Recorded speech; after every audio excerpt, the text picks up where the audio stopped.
The streets are empty as our guy heads back for the night. He cannot even remember the last time he left work at a decent hour. 2 years deep into a brutal office job, the grind is catching up to him. Midnight is fast approaching, and a sharp headache hits him as he drags his feet down the sidewalk. Checking the time sparks a sudden flash from the past. The late hour takes him straight back to the rainy night he first met a certain someone. Shaking off the memory, Takumi pushes through the exhaustion and hurries home. Key in the lock, he finally steps inside his apartment. Before his shoes are even off, the frantic scratching of tiny paws echoes from the hallway. A tired but warm greeting escapes him as he promises to be right there. Scooping up his fluffy roommate, he delivers some well-deserved cuddles. He flashes a huge smile at the yipping pup, calling her a good girl. Time for a late-night snack. Takumi waves a special sausage treat to spoil his dog Leo. She barks with pure hype, ready to chow down. He smiles at his fluffy roommate, remembering how he named her Leo thinking she was a boy. He gets up to prep his lunch, but a sudden wave of dizziness hits him. He wonders if an earthquake just struck, but quickly realizes he is the one trembling. His vision spins, and he collapses hard onto the living room floor. When he finally opens his eyes, he finds himself staring up at a bright open sky. Hearing familiar barks nearby, he calls out for Leo from the middle of a vast mountain wilderness. Our guy scrambles backward in panic. A giant white wolf is hovering right over him. He freezes in terror, fully convinced this has to be a nightmare. Wolves do not get this huge, and he braces himself to become a quick snack. Instead of taking a bite, the towering beast just gives his face a huge slobbery lick. He wipes away the wet slime and blinks in confusion. Hearing a familiar whine, he catches a goofy reflection staring back at him in the eye of the beast. Still sitting in the dirt, he points a shaky finger up at the towering beast. He stammers out a question, asking if this giant creature is actually his little dog Leo. The giant wolf just pants happily with a sparkling gaze. Takumi breaks into a smile, noting how huge and gallant his once tiny pup has become. The beast barks back as if she completely understands him. He remembers how mysterious Leo was even back when he first found her. She would always make eerily human gestures and act like she perfectly understood his words. He wonders out loud if he is just stuck in some crazy dream since she got so big. Hearing this, the giant dog whirls around with a confused bark. Realizing she really does understand him, he gives her fluffy coat a gentle pat. He asks if she wants him to ride her, but decides they need to figure out where they are first. She lets out a loud bark of agreement. Our guy sets off through the dense woods with his giant companion. Towering trees surround them on all sides, making it seem like the dark forest stretches on forever. He admits they are in trouble if they do not find a way out soon. Grabbing his dry throat, he mentions needing a river for water. Hearing that, Leo immediately barks and bolts off into the brush, leaving him stunned. Arriving at a rushing river, he breaks into a huge smile. He praises his giant dog for knowing exactly where to find water. Crouching at the bank, he eagerly gulps down handfuls of the fresh stream. Wiping his mouth with a satisfied sigh, he slumps back into the dirt for a quick break. As his companion drops her heavy head nearby, he laughs that she used to fit perfectly in his lap. He points out that her huge head weighs more than her old body, causing the giant wolf to freeze in pure shock. Realizing he offended his loyal beast, he nervously waves his hands to apologize. Brushing it off, he wonders out loud what their next move should be. Staring into the dense woods, he reflects on how he ended up in this strange place without warning. He grabs his face in distress, admitting his pathetic survival skills will not get them very far. Despite the dire situation, he leans back against his fluffy friend to enjoy the breeze. He admits that the crisp air of the forest feels surprisingly refreshing. Taking in the peaceful sight of the flowing stream, a deep calm washes over him. He realizes he has not been able to truly relax like this in a very long time. His expression drops into guilt as he apologizes to Leo for neglecting her because of his exhausting work schedule. Before they can dwell on it, the giant wolf suddenly perks her ears up at a distant sound. Takumi quickly stands up as the bushes begin to rustle. He asks if something is out there while Leo bares her teeth and growls at the tree line. A hulking bipedal pig bursts through the brush, its heavy footsteps shaking the dirt. Our boy stares wide-eyed, entirely thrown off by the creature walking on 2 legs. Memories of late-night gaming sessions suddenly click into place. He realizes the ugly monster standing before them is an orc. The creature lets out a deafening roar, shaking the forest around them. Before Takumi can even step back, his giant dog dashes forward in a blur of white fur to take it down. The fluffy wolf makes quick work of the beast, dropping a thick chunk of fresh meat at his feet. She pants happily and waits for praise, leaving him bewildered as he asks if she expects him to eat it. Staring blankly at the raw catch, he decides just embrace the absurdity of his new life. He admits that ever since waking up here, his grip on reality has been slowly slipping away. He quickly builds a small fire and lines up thick skewers of meat to roast over the hot coals.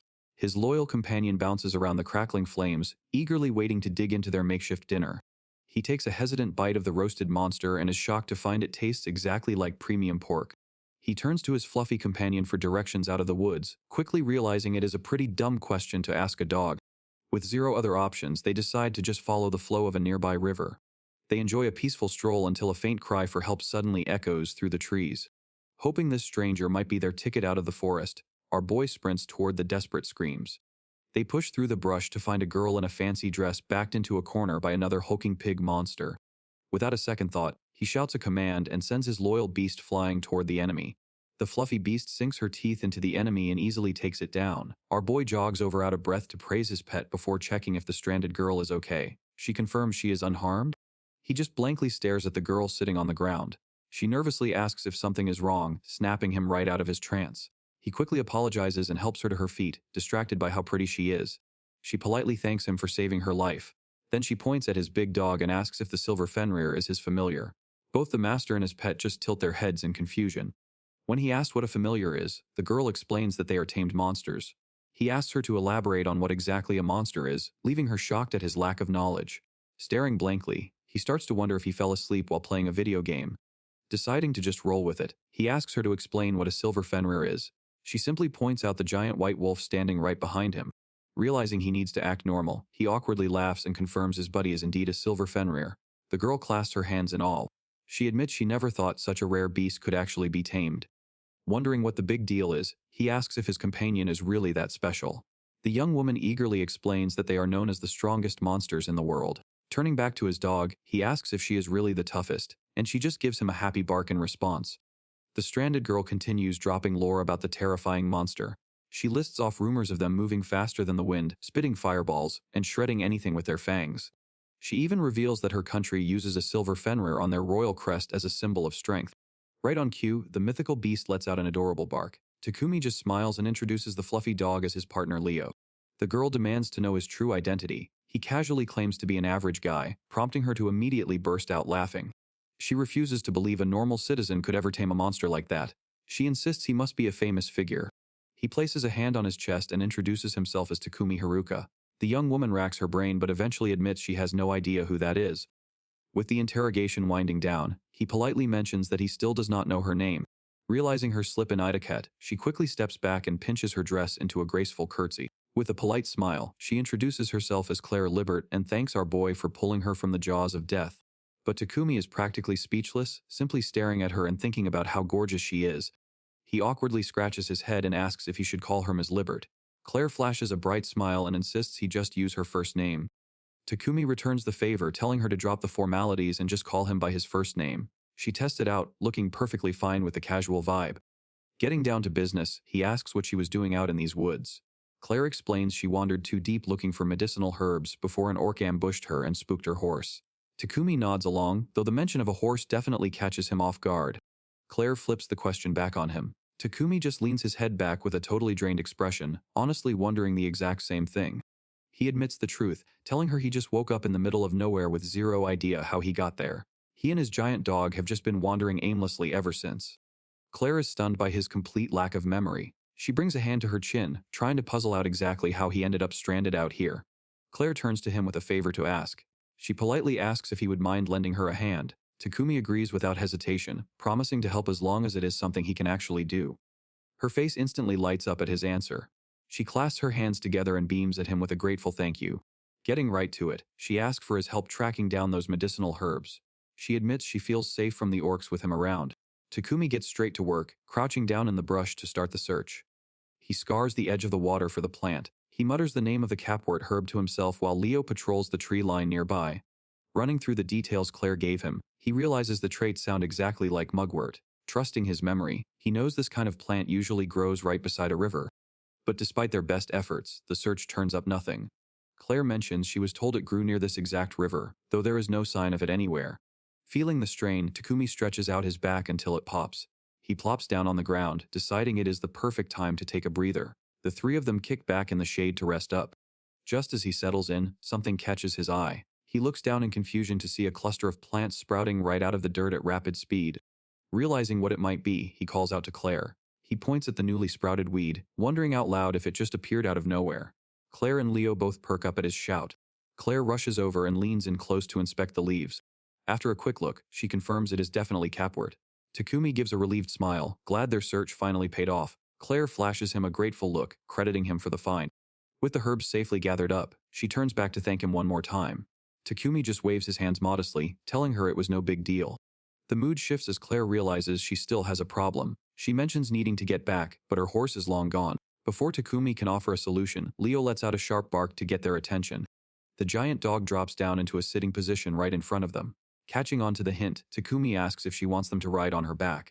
Leo gives a happy bark to confirm. Claire gives a polite bow, thanking the giant dog before accepting the ride. Takumi cracks a smile, taking that bark as a solid yes. They climb onto her back and Leo immediately takes off at a dead sprint. Holding on for dear life, Takumi realizes a tiny flaw in the plan and asks the dog if she actually knows the way. Claire points over his shoulder, guiding them to take a right toward a nearby dirt road. Riding along, Takumi takes in the view of the endless rolling plains stretching out in every direction. The unfamiliar scenery throws him off completely. He scans the horizon, wondering where he could possibly be since Japan definitely doesn't have rural areas like this. Staring out at the strange landscape, the crazy reality finally hits him. He realizes that unless he is stuck in a really vivid dream, he just got Isekai'd into a whole new world. Before he can fully process that wild idea, Claire points ahead and asks Leo to drop them off at an upcoming gate. They pull up to a heavy iron gate guarded by knights. One of the men freaks out, screaming in shock that Claire is actually alive. She casually orders him to stand down. The armored guard is still sweating, demanding to know why a giant monster is standing right there. Claire shuts him down fast, declaring the dog is an esteemed guest who deserves proper respect. He quickly snaps to attention and agrees. Claire easily hops down from her ride. With the path clear, the whole crew strolls right onto the private grounds. Past the walls, a giant estate towers over them. Claire gently asks if they should head inside. Our boy just stares up at the extravagant architecture in awe before snapping back to reality and agreeing. Finally, at the mansion, an older butler bursts through the doors in a panic, and Claire runs to meet him, relieved to finally be home. Grabbing her hands, Sebastian shakes with relief that she made it back safely. Claire apologizes for the scare and immediately asks about Tilura. Turns out Tilura is still bedridden with a high fever, making that herb they found even more important. Takumi pieces it together, realizing she must be the sick relative Claire was so desperate to save. Hearing that an orc actually attacked her in the forest makes the butler's jaw drop. Claire explains how she was cornered and credits Takumi for stepping in. Sebastian gives a deep bow, introducing himself and thanking Takumi profusely. Our boy keeps it humble though and says that Leo is the real MVP. A long, hard look from the butler confirms his suspicions. He starts to wonder if this familiar is actually a legendary silver Fenrir. Claire confirms his hunch. She describes watching Leo absolutely demolish an orc with her claws, and now there is no doubt she is the real deal. Sebastian is completely blown away, admitting he never thought he would see the kingdom's indomitable symbol in person. Claire nods in total agreement. The butler marvels at the fact that Takumi actually managed to tame such a legendary beast. Our guy just laughs it off, casually mentioning he simply took Leo in a few years ago. He calls her his partner instead of a familiar. This leaves the old man absolutely speechless at the idea of just picking up a top-tier monster.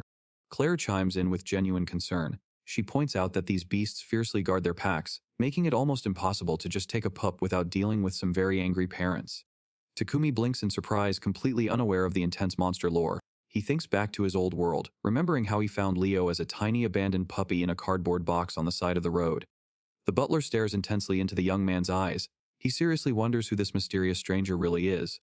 Claire quickly cuts the interrogation short, reminding everyone that her sick relative is the top priority. She reveals that Takumi also managed to find the rare cap word. This sends the poor butler into another spiral of shock. Realizing his manners slipped, Sebastian quickly gathers himself. He gestures toward the grand doors, formally inviting their savior inside. Sebastian formally welcomes them on behalf of the estate staff. Takumi and Leo stand at the threshold of the grand home. Claire gestures for him to follow her inside. Our guy gulps hard, overwhelmed by his first time stepping foot in such a wealthy home. He walks into a grand hall to find two perfect lines of maids bowing in sync to welcome their lady home. Takumi just stares in awe. He counts at least 20 servants lining the room. Claire hands the rare herb to her butler before ordering the staff to treat her rescuers with the utmost respect. Two maids step forward to personally thank him for saving their boss. They introduce themselves as Lila and Gelda and promise to attend to his every need. Our MC awkwardly stammers back a greeting. Takumi notices the younger maid is shaking with nerves and wonders how he is supposed to act. He quickly realizes he has no room to judge since the grand hallway alone has him stressed out. He stares up at the lavish architecture in a daze. Claire interrupts his thoughts to announce she is going to check on her sick sister, leaving the two maids to take care of him. He watches Claire head upstairs to care for her sister. Back on the ground floor, Lila gestures down the hall to show him to his room. Takumi quickly points to his giant fluffy partner to ask if she can tag along. Lila flashes a polite smile and assures him there is plenty of space for a familiar. Gelda nervously chimes in to agree. Relieved, our boy tells them to lead the way as Leo barks in approval. They escort him into a lavish lounge filled with fine couches and a fireplace. The headmaid steps aside and tells him to make himself comfortable. Before leaving to fetch tea, Layla asks if the giant dog needs anything. Takumi requests milk or water while his polite Japanese instincts kick in hard. He awkwardly begs them not to rush as the anxious junior maid promises to be right back. Left alone, he takes a seat on the sofa while Leo drops her heavy head onto the floor to rest. Seeing his partner relax finally convinces him that this estate is safe. Still, a gorgeous girl bringing him home as a hero feels straight out of a fantasy novel. He reaches out to pet the silver fur and wonders if this is all just a wild dream. He admits that seeing his once tiny dog grown to this size still blows his mind. Leo happily barks back at him. A quick knock interrupts his thoughts before the two maids return with the drinks. Layla gracefully pours the tea while her nervous partner slowly slides a large bowl of water toward the giant dog. Takumi gently reminds his pet to say thank you before drinking. The anxious maid stammers as she nervously presents the water bowl. The giant Fenrir offers a gentle bark of thanks, but the sudden noise still sends the poor girl stumbling back in terror. Takumi sets down his teacup and gently reassures her that his partner doesn't bite. Still panicking, Gelda quickly bows her head and blurts out a frantic apology. Lila steps in and lightly scolds her junior for being so jumpy around their guests. The flustered girl casts her eyes down and apologizes yet again. Our boy quickly waves his hands, clarifying that he isn't mad and completely understands why a massive beast would be terrifying. The head maid casually smiles, completely unbothered as she admits she actually finds the giant Fenrir adorable. She points out that despite her massive size, the gentle beast deliberately kept her bark soft so she wouldn't scare anyone. Layla praises the familiar for being so thoughtful. Takumi laughs and casually agrees, adding that his dog is a cute girl just like Gelda. The sudden compliment leaves the junior maid completely stunned. The flustered girl practically short-circuits, stumbling backwards in a wild panic. Lila just giggles at the chaos, teasing our MC for being a smooth talker while he shrugs it off as the honest truth. The heavy door clicks shut as Claire steps back into the parlor. She offers a warm smile and apologizes for keeping him waiting.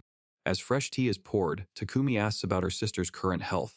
The young lady casts her eyes downward, admitting there hasn't been any improvement since her risky trip into the woods. Her expression quickly brightens as she assures him the gathered capwort will make the perfect medicine. Our MC hopes for a quick recovery while Claire offers her deepest thanks for all his help. Shifting the mood, she gently calls his name. She leans forward and politely asks if he would be willing to share exactly where he comes from. Takumi just repeats the question back, caught off guard by the sudden inquiry. Claire clarifies she knows he isn't a bad person since he saved her from the orc. However, she admits it is highly unusual for someone to own a silver Fenrir while knowing next to nothing about basic monsters. Our boy breaks eye contact and starts sweating. He silently kicks himself, realizing how suspicious his lack of basic knowledge must look. Seeing his hesitation, Claire immediately drops the subject and apologizes. She assures him he doesn't have to answer, blaming the sudden interrogation on her own runaway curiosity. He questions her sudden excuse. She points out that his strange, modern outfit is what really sparked her interest. Our MC looks down at his standard office wear and realizes he sticks out in this fantasy setting. With a warm smile, she admits that a guy casually walking around with a legendary monster just makes him even more fascinating. She places a hand over her heart and promises to believe whatever wild explanation he gives her. A slight smile crosses his face as he warns her that his truth might be hard to swallow. He finally caves and agrees to spill the details while the estate servants quietly watch. Taking a deep breath, he explains how he simply woke up stranded in the woods. Continuing his story in the grand living room, our boy admits that there was one major thing that caught his attention after waking up in the unfamiliar forest. Hanging onto his every word, Claire quickly asks what he means. She assumes he is talking about his pet's intimidating size, pointing out that silver Fenrirs are naturally huge. Takumi reminds her that he doesn't actually know anything about the legendary species. He explains that her sudden growth spurt is exactly the problem. Thinking back to when she was just a tiny, fluffy puppy, he notes that Leo used to be small enough to easily carry. Hearing this wild claim, Claire politely asks if he is telling the truth. Our MC confirms he is, revealing that he originally found Leo as an abandoned puppy and raised her himself. With his loyal pet sitting quietly nearby, Takumi admits he was stunned when she suddenly transformed in both size and build. Putting the pieces together, he finally states his craziest theory yet. He confesses that his everyday pet dog must have somehow evolved into a legendary silver Fenrir.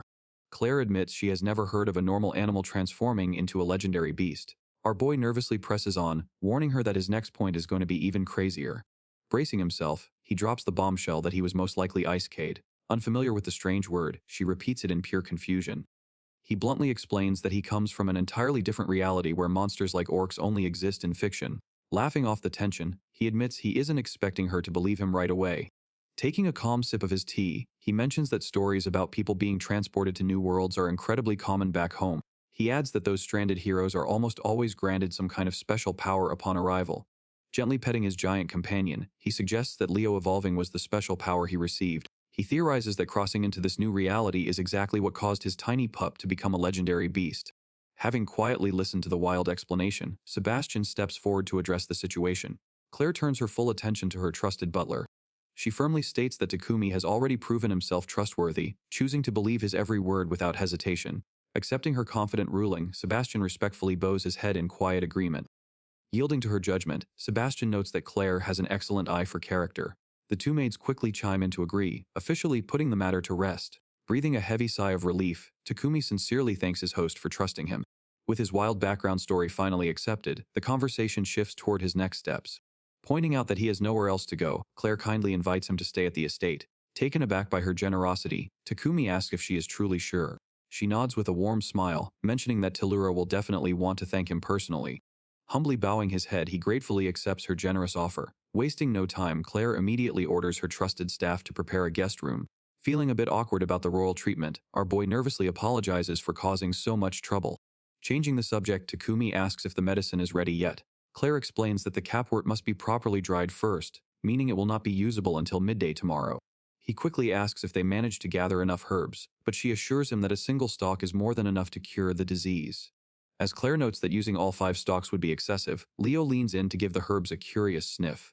Takumi quickly intervenes, gently reminding his loyal pet that the medicine is not food. Watching the funny exchange, their host chuckles and suggests the giant beast might just be hungry. Jumping up from her seat, Claire excitedly announces that she will have the kitchen staff prepare a special meal for Leo. She declares that a grand welcome party is in order for both of her new guests. Overwhelmed by the extravagant hospitality, Takumi frantically waves his hands and begs her not to go overboard. Pivoting back to the food situation, Claire politely asks what Leo would prefer for her special meal. Thinking about his hungry pet, Takumi wonders out loud if this fantasy world is sausages. Claire cheerfully confirms that they do, much to his relief. He happily tells his partner the good news, and the giant wolf excitedly barks before tackling him with a big, fluffy hug. Brushing himself off, Takumi reaches into his pocket and pulls out the capwort they gathered earlier. He figures the staff will need to start prepping it soon, but suddenly stops talking. Realizing something is off about the bundle, he quickly calls his host back over. He holds out the plants, telling her she really needs to see this. Leaning in to inspect the bundle, Claire is shocked to see the stalks are already dried out. Takumi is just as confused, swearing the herbs were fresh when he picked them just a few hours ago. Rather than overthink the strange transformation, our boy quickly steps in to keep things moving. He points out that the medicine might be ready to use right now, prompting her to immediately sprint off to find her butler. With the room suddenly quiet, Takumi gently pats his loyal companion and tells her their dinner will have to wait. Taking a breath, he stares at the empty doorway, still quietly wondering how those plants dried up so incredibly fast. Our guy chills on the sofa while someone knocks at the window from outside. Suddenly, Claire bursts into the room with Sebastian right behind her, beaming with good news. She thanks Takumi for speeding up the process, confident that her little sister is going to be just fine. Jumping to his feet, Takumi breathes a heavy sigh of relief. He hopes the girl makes a quick recovery, earning another graceful thank you from his noble host. The mood quickly shifts when Sebastian steps up with a burning question. The old butler asks if the fresh herbs really withered the exact second Takumi touched them. Caught on the spot, he awkwardly admits to causing the strange anomaly. Takumi explains that he only held the plants for a few seconds before all the moisture vanished. Staring at the brittle leaves in his hand, the old man quietly processes the impossible story. Stepping back into the conversation, Claire reveals they have a working theory for the freak magic. She looks him dead in the eye and claims he possesses a divine gift. As Takumi questions the fancy term, Sebastian explains that these blessings are only given to 1 in a million newborns. The butler doubles down on the gravity of the situation. He casually mentions that gift holders are basically myths in this kingdom, existing solely in ancient history books. He explains that these legendary blessings supercharge a person's natural talents.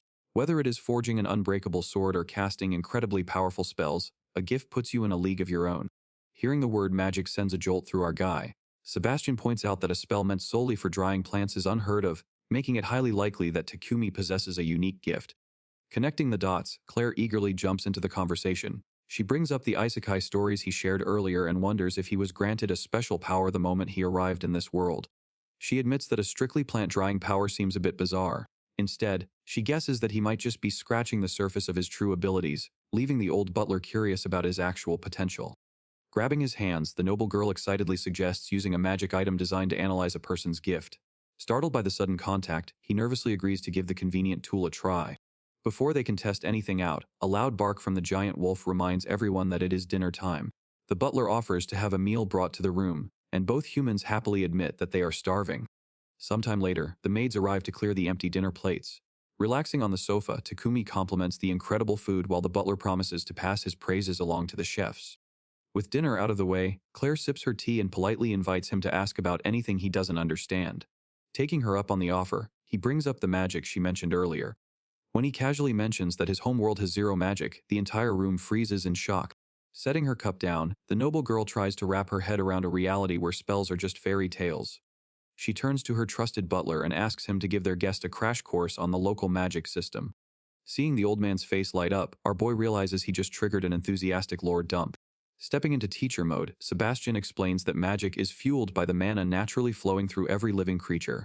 He adds that just having mana isn't enough. A person must chant specific words to gather and release that energy as a spell.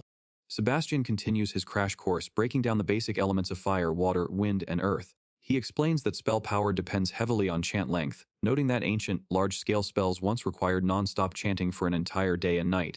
Curious, Takumi asks to see the simplest spell possible. Happy to oblige, the old butler raises a finger and effortlessly conjures a tiny, flickering flame. Sebastian explains that this basic incantation turns mana into a simple, everyday tool for domestic chores. Watching the small fire burn, our boy is quietly amazed to see a fantasy version of a lighter right in front of him. The butler then points out a major flaw, explaining that stronger magic requires a significantly longer chant. He challenges the group, asking if anyone would realistically have time to recite a long poem while staring down a monster. Takumi agrees immediately, realizing a mage would just get rushed down before finishing the spell. With a serious look, Sebastian reveals that voiceless incantations were invented specifically to bypass that fatal flaw. Just as Takumi repeats the term in surprise, a sudden knock at the door interrupts the magic lesson. The moment the doors swing open, a young girl sprints straight into the room. She immediately tackles Claire in a tight hug, startling both the noblewoman and the giant sleeping dog. Beaming up at the stunned noble, the energetic kid happily announces herself as Claire's beloved younger sister, Tilura. Still recovering from the surprise tackle, Claire demands to know if her little sister is actually cured. The energetic kid beams, proudly announcing she has never felt better. Hearing that, the older sibling lets out a sigh of relief. She quickly turns to apologize for interrupting the magic lesson, but Takumi just waves it off, genuinely glad the kid is okay. Catching sight of the stranger in the room, Tilura tilts her head and asks who the new guy is. Claire immediately hypes him up, explaining that this guest saved her from an orc and found the medicine that cured her. Hearing that heroic resume, the little girl introduces herself with a polite curtsy and tells him to just call her Tilura. Keeping things casual, our boy smiles back and introduces himself as Takumi. The wholesome mood breaks as Claire switches back to strict older sister mode, scolding the kid for leaving bed so soon. Tilura immediately pouts, complaining that she was bored out of her mind locked in her room all day. Stepping in to play defense, Takumi agrees that trying to rest is impossible right now, prompting the kid to eagerly nod along. Defeated by that logic, the noblewoman just sighs and gives her little sister a warm smile. Down on the floor, the sleeping dog suddenly opens an eye and lets out a sharp bark. Spotting the giant ball of white fur, the little girl gasps, asking if they got a new pet dog. Claire quickly corrects her, explaining that the beast is actually a legendary silver Fenrir. Taking over the introductions, Takumi presents his partner, leaving the kid stunned that someone tamed a monster from the royal crest. The little girl timidly asks her older sister if she can pet the silver Fenrir. Given the green light, she instantly hugs the giant dog, who happily responds with a big slobbery lick to the face. Watching the wholesome scene unfold, Takumi chuckles and confirms his partner is a huge softie for children. Watching her little sibling smile so brightly, Claire softly admits she has the white wolf to thank for bringing that joy back. Still wrapping her arms around the fluffy snout, the kid turns and gives our boy a huge thank you. Standing near the door, Takumi smiles back and says seeing her happy makes it all worth it. Later that night, the head maid bows respectfully at the bedroom door and wishes our MC sweet dreams. Takumi thanks her and bids her good night as he finally gets ready to sleep. Staring up at the canopy ceiling, the exhausted guy lets out a heavy breath and admits it has been a very long day. Glancing over, he notices his canning partner is already out cold and snoring on the floor. Drifting off in the quiet room, he stretches out and admits that a normal dream would have ended by now. Giving up on the denial, he whispers that he really must be in a whole new world. The peaceful rest is abruptly broken the next morning by a rapid barrage of loud barks. Still tangled in the blankets, Takumi groans and begs his energetic pet for just a little more sleep. Snapping awake with a quick gasp, our boy hears a soft giggle teasing that he clearly isn't a morning person. Trying to play it cool, Takumi politely confirms he slept well thanks to the comfortable room. Internally, he screams at his giant dog for not warning him about the sudden visitors. The awkward tension breaks as Claire warmly invites him down for a meal, which he quickly accepts. Adding to the morning chaos, the older sister offers a warm smile and hopes he had a good night's rest. The unexpected audience catches him completely off guard, sending the panicked guy jolting backward in bed as he yells her name in pure shock. Turning to her little sister, Claire asks what her plans are for the day. The energetic kid refuses to let go of the giant beast, declaring she wants to keep playing with her fluffy new friend. Watching the two bond, Takumi points out how much she has warmed up to his partner, earning an enthusiastic nod of agreement. Surprising him, the young girl insists he drop the polite titles. She argues that since he commands a legendary monster, she should be the one showing him respect. Overwhelmed by the high praise, Takumi just awkwardly accepts the compliment. With the formalities dropped, the wholesome mood finally settles in. The peaceful moment is instantly shattered when a loud rumble echoes from the little girl's stomach. Taking the hint, the older sister announces they will wait for him in the dining room. From across the room, our MC promises to wash up and join them shortly. Takumi quickly realizes he has a serious hygiene problem. Pulling his shirt collar up to his nose, he nervously asks his furry partner if he stinks. The giant dog just gives him a few confused barks. Rubbing his prickly chin, our boy makes a mental note to ask the staff for a razor later. A sudden glance at the clock snaps him back to reality. Panicking, he sprints down the hall with his dog trailing right behind him. Bursting into the dining room, Takumi quickly apologizes for holding up the meal. The sharp-dressed butler stands near the door and respectfully welcomes him inside. With the group finally gathered at the table, Claire formally kicks off the breakfast. Takumi presses his hands together to give thanks for the food. Beside him, his eager pet happily barks along. The room falls quiet as everyone enjoys the fancy spread. Breaking the silence, Takumi claps his hands to get the butler's attention. The older man calmly steps over and asks what he needs. Leaning in close, our MC quietly asks if he can borrow some fresh clothes and a shaving kit. The dutiful servant apologizes for missing the obvious and promises to have everything sent up immediately. The little sister forcefully wipes her face with a napkin and announces she is completely full. Jumping up from her seat, the energetic kid begs Claire for permission to go play with the fluffy monster.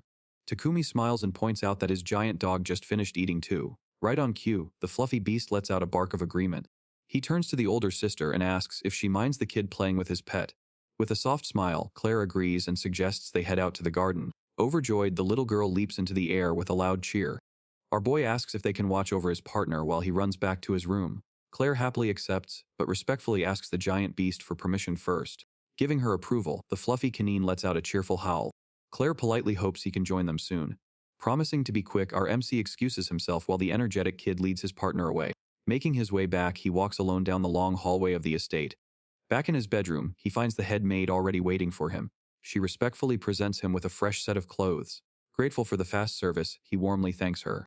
Handing over a straight razor, she tells him to call if he needs anything else and politely excuses herself. Left alone, our dude looks down at the sharp blade and nervously wonders how he is supposed to shave with a knife. After a rough shaving session, he gently touches his scratched face. Feeling the painful sting of his fresh cuts, he hopes he didn't mess up too badly. Stepping out into the courtyard, he's greeted by Claire with a bright smile. She cheerfully points out that the fresh clothes make him look like a brand new person. Nearby, the energetic kid runs around playing with the giant fluffy beast. Rubbing the back of his neck, our MC admits he feels pretty refreshed. Clapping her hands together, Claire tells him he looks dashing in the new outfit. Grateful for the compliment, he smiles and says it's a relief to hear. Turning to the older butler, he warmly thanks him for setting everything up. With a polite smile, the sharp-dressed servant replies that he's happy to be of service. Watching the kid play, the butler notes how good it is to see her up and about with so much energy. Claire nods in agreement. She turns to our boy and praises him, saying the special herbs he found helped a great deal. Our dude chimes in, reminding her that she was the one who bravely left the mansion to search for the herbs in the first place. Letting out a heavy sigh, the older man admits her reckless trip had him on the verge of a heart attack. Closing her eyes, Claire casually promises not to worry them too much the next time around. Catching that subtle slip-up, Takumi leans in and quietly asks if she seriously just planned a next time. The stressed-out butler sighs and tells him this is one of those moments where he should just pretend he didn't hear anything. The loyal servant quickly turns around and scolds our boy, telling him he needs to be way more strict with the young lady in situations like this. Waving his hands with an awkward laugh, the laid-back guy admits he actually thinks her adventurous spirit is fine. He casually adds that her adventurous streak is just part of her charm. The smooth line catches Claire off guard, leaving her blushing furiously as she quietly panics over his words. When our boy leans in to ask if she's alright, she flashes a bright smile and tells him not to mind her. Outside the estate, the armored guards give Takumi and Claire a proper send-off. They wish the group a safe journey before they finally hit the road. Sebastian the butler pulls open the carriage door and announces it is time to depart. The horse-drawn carriage rolls out toward the nearby town to grab some new clothes and supplies. Claire's little sister begged to tag along, but she was forced to stay behind. Settling into the ride, Takumi bows his head and apologizes for all the trouble. Claire just flashes a sweet smile and tells him it is her pleasure. Glancing over, he asks if she is really sure about this. She quickly reassures him not to worry about the money, insisting on covering all of his expenses. Changing the subject, our MC brings up the magical gifts they talked about yesterday. Outside the window, Leo happily jogs alongside the carriage.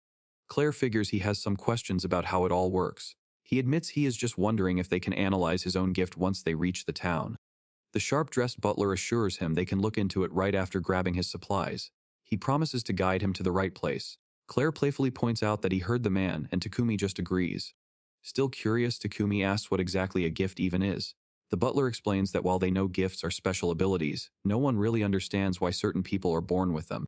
He goes on to say that some people can use their magic from birth, while others discover it much later in life. Because there aren't many gift holders around, there hasn't been much research on the topic. Claire turns to our boy with a bright smile. She tells him that what truly matters is how a person decides to use their gift. Relaxing a bit, Takumi agrees. Not long after, the carriage finally rolls up to a large walled city nestled in the valley. As they pull up to the entrance, the butler tells them to wait while he parks the carriage. Our dude stays behind, gently telling his dog to behave while a nearby guard stares in shock. Taking in the sights, Takumi marvels at the lively atmosphere. He looks out over the busy streets overflowing with people and horse-drawn carts. Walking through the gates, Claire asks how he likes the town of Rattos. Glancing around the busy street, Takumi admits he is surprised by how packed it is. She explains that the area used to be pretty quiet until it became the main route connecting everything to the capital. Looking back at her, he asks what she means by the only route. She tells him that the surrounding lands are blocked off by dense woods and mountains. He asks if she means the same forest he woke up in, and she confirms it. She breaks it down, pointing out that the monster-infested terrain leaves no other safe path. With the town acting as a mandatory checkpoint, the streets are always packed with travelers.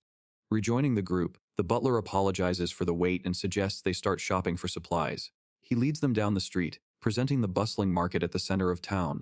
The sharp-dressed man mentions that they usually buy all their fresh ingredients here. Hearing the word food, Leo immediately perks up. Spotting a stall covered in thick sausages, the giant dog drools as she lunges for a snack. Our boy frantically pulls her back, letting out a heavy sigh as she finally gives up with a sad whine. Claire just giggles and points out the giant dog's obvious obsession. She happily spoils the silver Fenrir, promising her a giant plate of sausages for dinner. Down to business, Sebastian steps up with their next move. He points them toward a local tailor down the street to get our boy some proper fits. Pushing open the door, the group rolls into a high-end clothing shop. Claire skips the small talk and immediately orders a custom wardrobe for her savior. Hearing the word custom makes Takumi freeze in his tracks. Sweating bullets, he steps in and awkwardly asks if he can just buy something off the rack. The rich girl stares back at him in pure disbelief. Growing up in luxury, she had zero clue that regular off-the-rack clothing was even a real thing. Ignoring her confusion, Takumi turns back to the shop owner. He politely asks to be pointed straight to the pre-made section. With a strained smile, our MC firmly stands his ground. He already feels guilty enough about spending her money and refuses to rack up an even bigger debt on expensive threads. Claire is not having it. She fiercely insists that owning at least one custom outfit is a bare minimum requirement. The tailor wraps things up, letting them know the gear will be ready in a week. They thank him for his work and head back out onto the street. Before the butler can plan their next stop, the crew gets rudely interrupted. A sketchy dude in a fedora blocks their path, mocking their fancy setup. The thug cuts right to the chase, demanding they hand over some cash. Claire's armored guards immediately draw their blades to shield her. The bandits just laugh off the threat, bragging about their numbers advantage. Before a fight can even start, Leo steps up and drops a terrifying death glare. The leader flinches back in a cold sweat. He stares up at the giant white beast, suddenly realizing he might have picked the wrong target. Desperate to save face, the bandit blindly charges forward with his weapon drawn. He yells that a big dog is not enough to scare him off. Before the bandit can even land a hit, Leo catches the blade straight in her mouth. She effortlessly shatters the steel, leaving the thug frozen in pure shock. The silver Fenrir casually spits out the ruined metal like a bad-tasting snack. Takumi just pats her fluffy head, gently reminding his pet not to eat garbage off the street. The tough guys fold instantly, slumping against the alley wall in a cold sweat. Looking over the defeated crew, our boy turns to the noble girl. He casually asks how she wants to handle the leftover trash. Stepping up, Claire easily takes charge of the situation. She orders one of her armored knights to fetch the local authorities. The loyal guard quickly bows and rushes off to handle the errand. Watching the bandits get tied up, Takumi asks if random street muggings are a regular thing. A knight explains that these sketchy groups usually prey on vulnerable travelers. Staring down the busy street, Claire sighs, clearly disappointed by the lack of local security.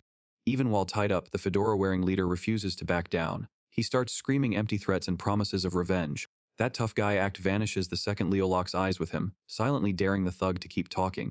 Just in time, the official town guards finally come sprinting onto the scene. They rush toward the group, loudly apologizing for their delayed response.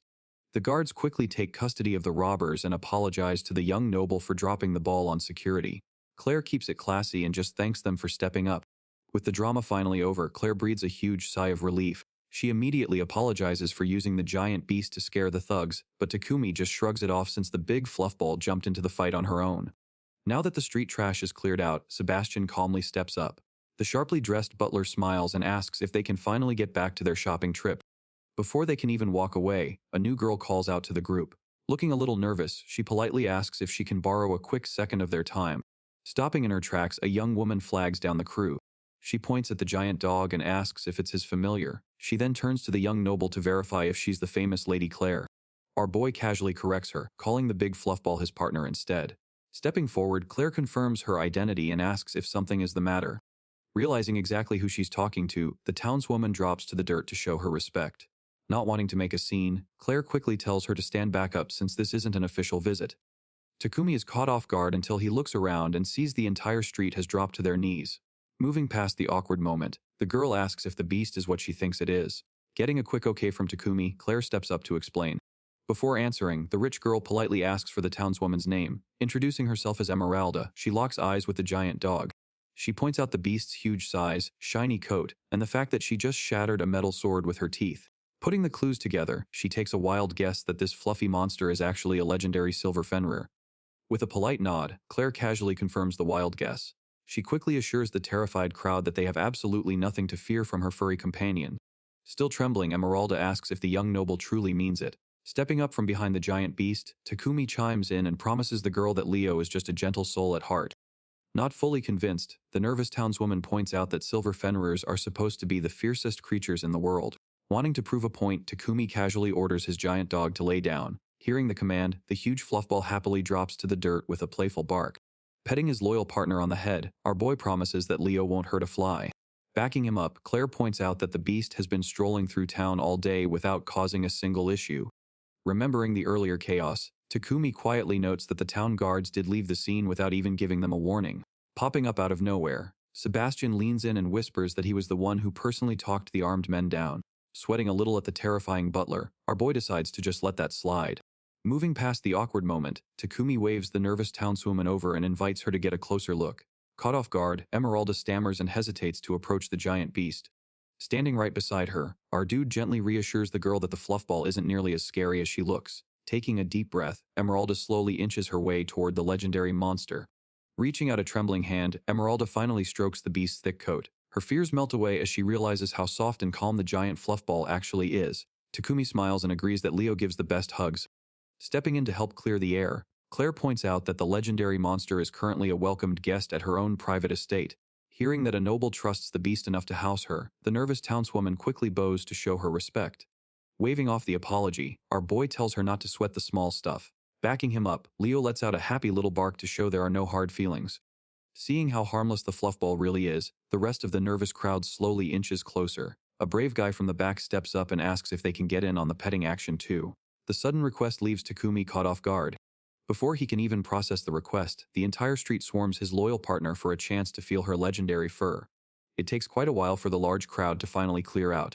Dusting himself off, our boy praises Leo for being such a good sport about the whole ordeal. 2 hours later, the group finally arrives at their real destination. Claire proudly presents the finest general store in the entire city. Staring up at the grand building, Takumi admits it is easily the biggest shop he has seen since arriving in this world. Heading up to the heavy iron gate, they are greeted by a friendly man with a sharp mustache. Clasping his hands together, the shopkeeper welcomes the young noble and politely asks how he can help her today. Stepping inside, Claire greets the friendly shopkeeper and asks to browse his wares. The mustached man happily agrees before turning to ask for her companion's name. Takumi politely introduces himself. Gesturing with an open hand, Hein leads the group deeper into the store. Looking around the spacious shop, Takumi is amazed by the sheer variety of goods on display. His eyes eventually land on a collection of shiny pocket watches.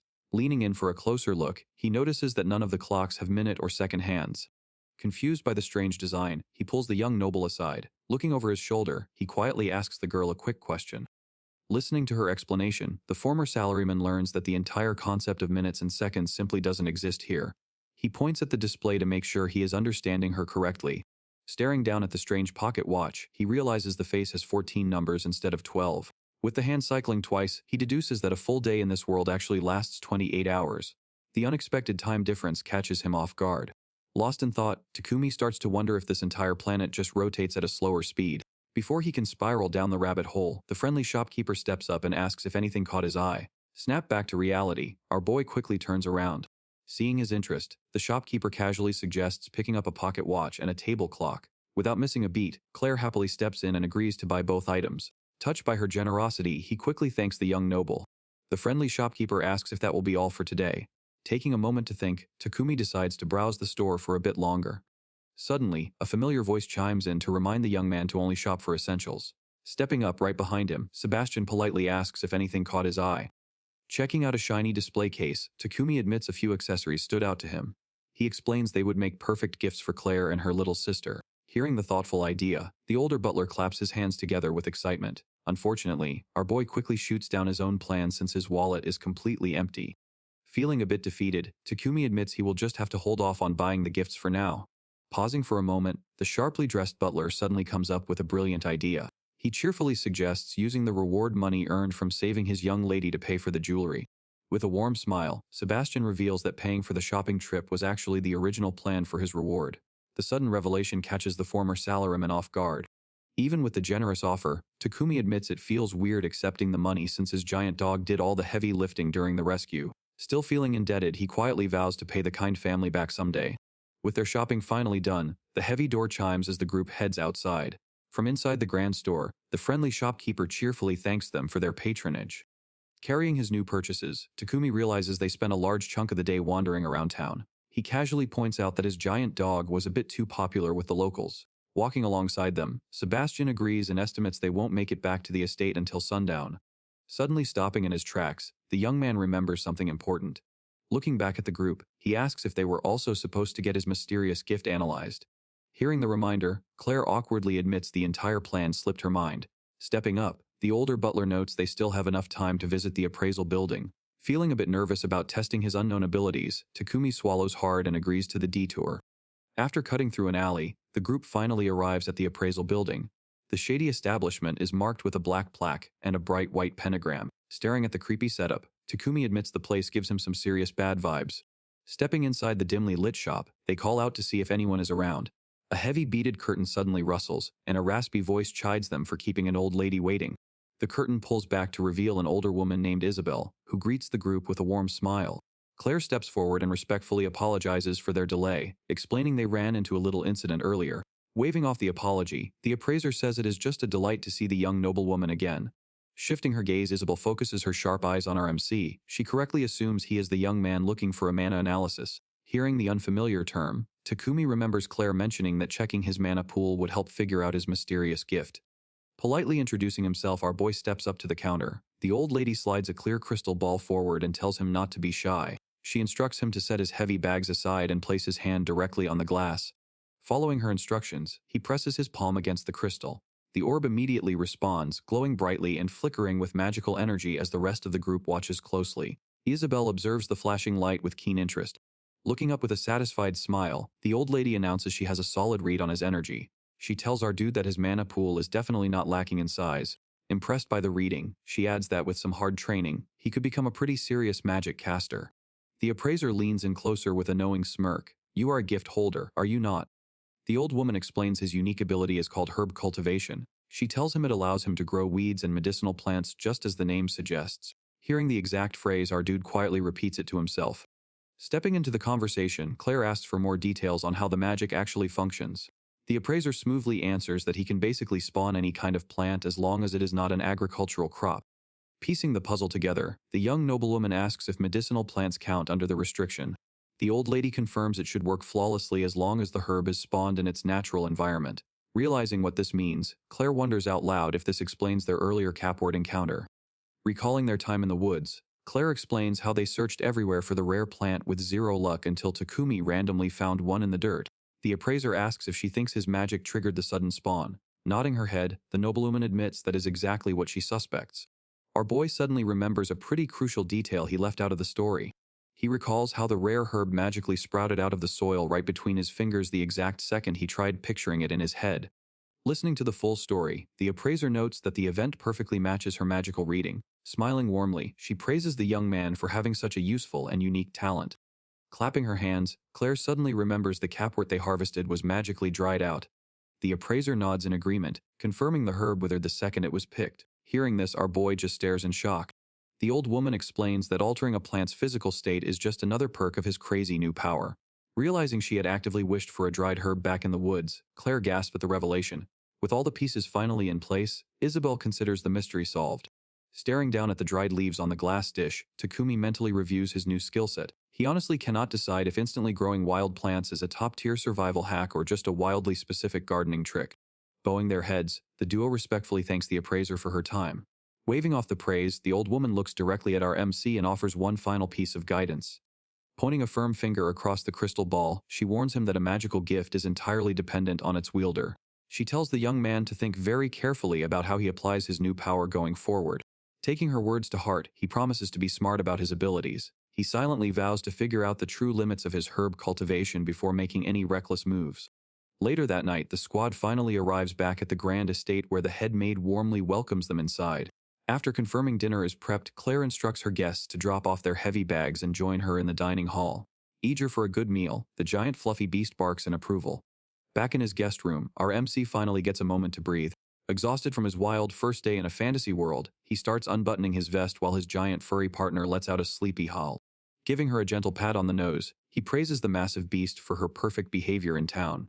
He tells her she did a great job showing the locals she isn't just a scary monster. Rubbing her fluffy cheeks, he reminds her that she even protected them from a group of street thugs. Hearing the compliments, the giant wolf happily wags her tail. Wrapping his arms around her neck for a tight squeeze, our boy breaks into a huge smile. He confidently declares that as long as she is by his side, he is ready to handle whatever this new world throws at him. His dramatic speech is instantly ruined by a sudden knock at the door. Freezing in place, he awkwardly steps back as the head maid peeks inside to announce that dinner is finally ready. Down in the grand dining hall, Takumi claps his hands together after polishing off his plate. He happily praises the meal, making sure to let his hosts know just how delicious it was. Sitting across the table, Claire smiles and points out that the compliment must make their head chef very happy. Stepping forward, the proud cook places a hand over her heart and agrees, noting that guest praise is the ultimate reward. Back at the dining table, the two settle down with some post-dinner tea. The vibe finally shifts from chaotic to cozy as they sit across from each other. Locking eyes with his host, Takumi drops the casual small talk and calls out her name. He reminds her that he already shared his own backstory the day before. Leaning slightly forward, he asks her to finally spill the details on who she really is. The sudden question instantly shorts out her brain. Her face turns bright red as she grabs her cheeks in a blind panic.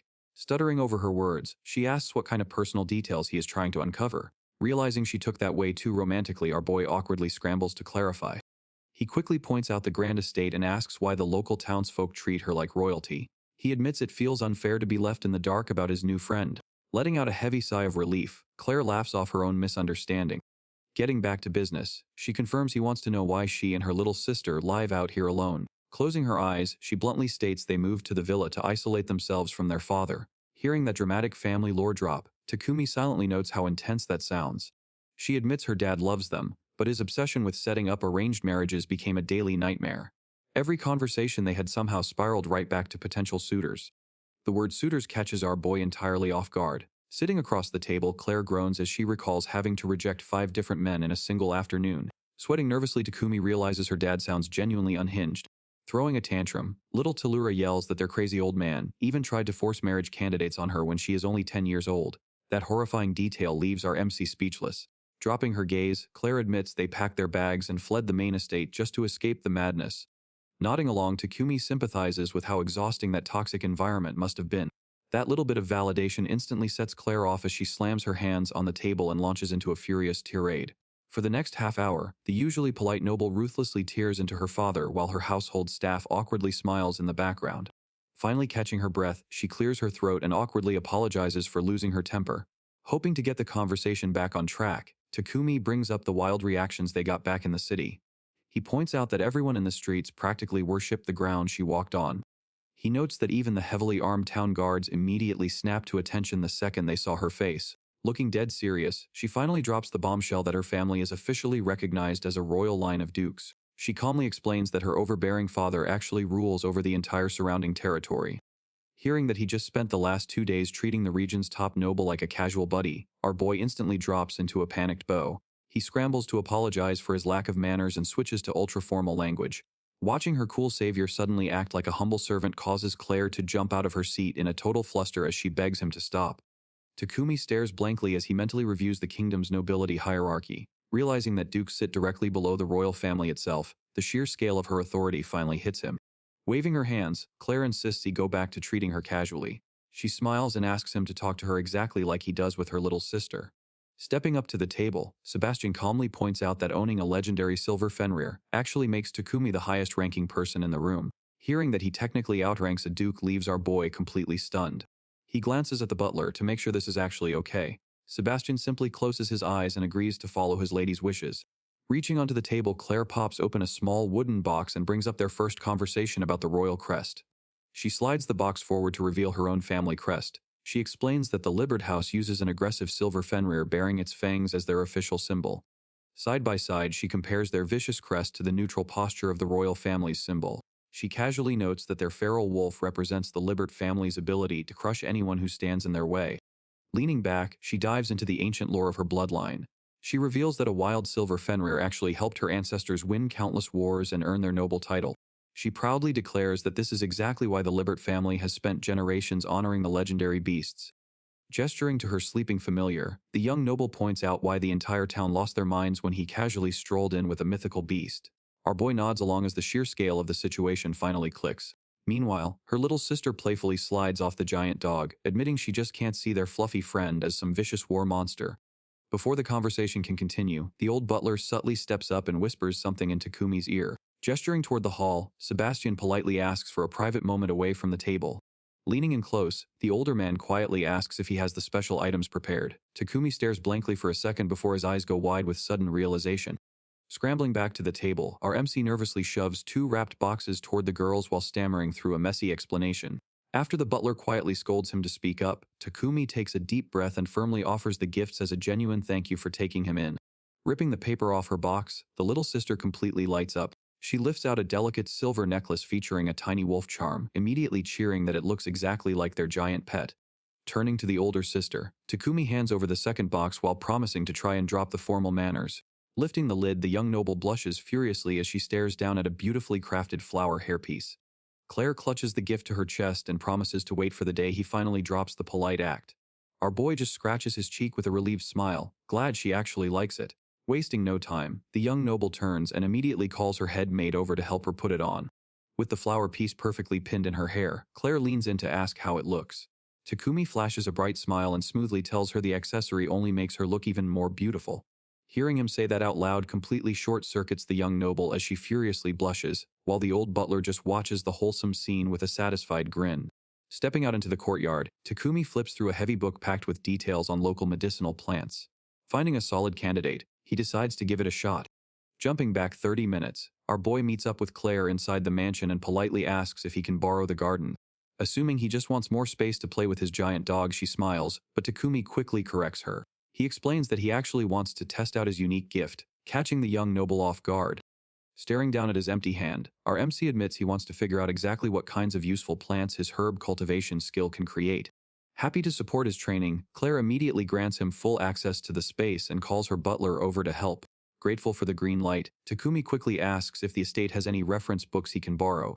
Catching back up to the present, he reads up on a jagged plant called Lo that holds a healing, jelly-like substance inside its thick leaves. Still amazed that he can perfectly read a foreign fantasy language, our dude sounds out the unfamiliar name. Putting the pieces together, he figures it might just be this world's version of aloe vera. Thinking about how its tough leaves and jelly center match a plant from his world, our boy feels a lot more confident about the process. Closing the heavy reference book with a nod, he tells the group he is ready to give his magic a try. Crouching down in the courtyard dirt, He places a hand flat against the ground. Taking a deep breath, he whispers the unfamiliar herb's name. Calling upon his unique skill, a sudden burst of magic surges from his fingertips. The ground immediately erupts with a loud crack, sending clumps of dirt flying as something tears its way out of the soil. A giant, spiky plant shoots up from the earth in seconds, leaving our MC stunned by his own success. While his giant familiar and the little sister cheer for the impressive display, the butler and Claire just stare at the herb in disbelief. Catching their wide-eyed expressions, Takumi immediately starts to panic and wonders if he just made a huge mistake. Still trying to process the ridiculous size of the plant, the stressed-out servant asks if he actually knows what he just grew. Our dude quickly defends his choice, explaining that he read the book's entry, and it just reminded him of something from back home. Moving over to a nearby gazebo, the older man calmly explains that the herb is a highly potent medicine. He reveals that just a small touch of its inner jelly can heal a variety of serious wounds. Hearing that, Takumi mentally confirms that it really is just a magical version of aloe vera. Adding to the explanation, the butler firmly states that the jelly doesn't just treat injuries, it closes them in an instant. The sheer power of his new creation catches our boy off guard, making him jump out of his patio chair in shock.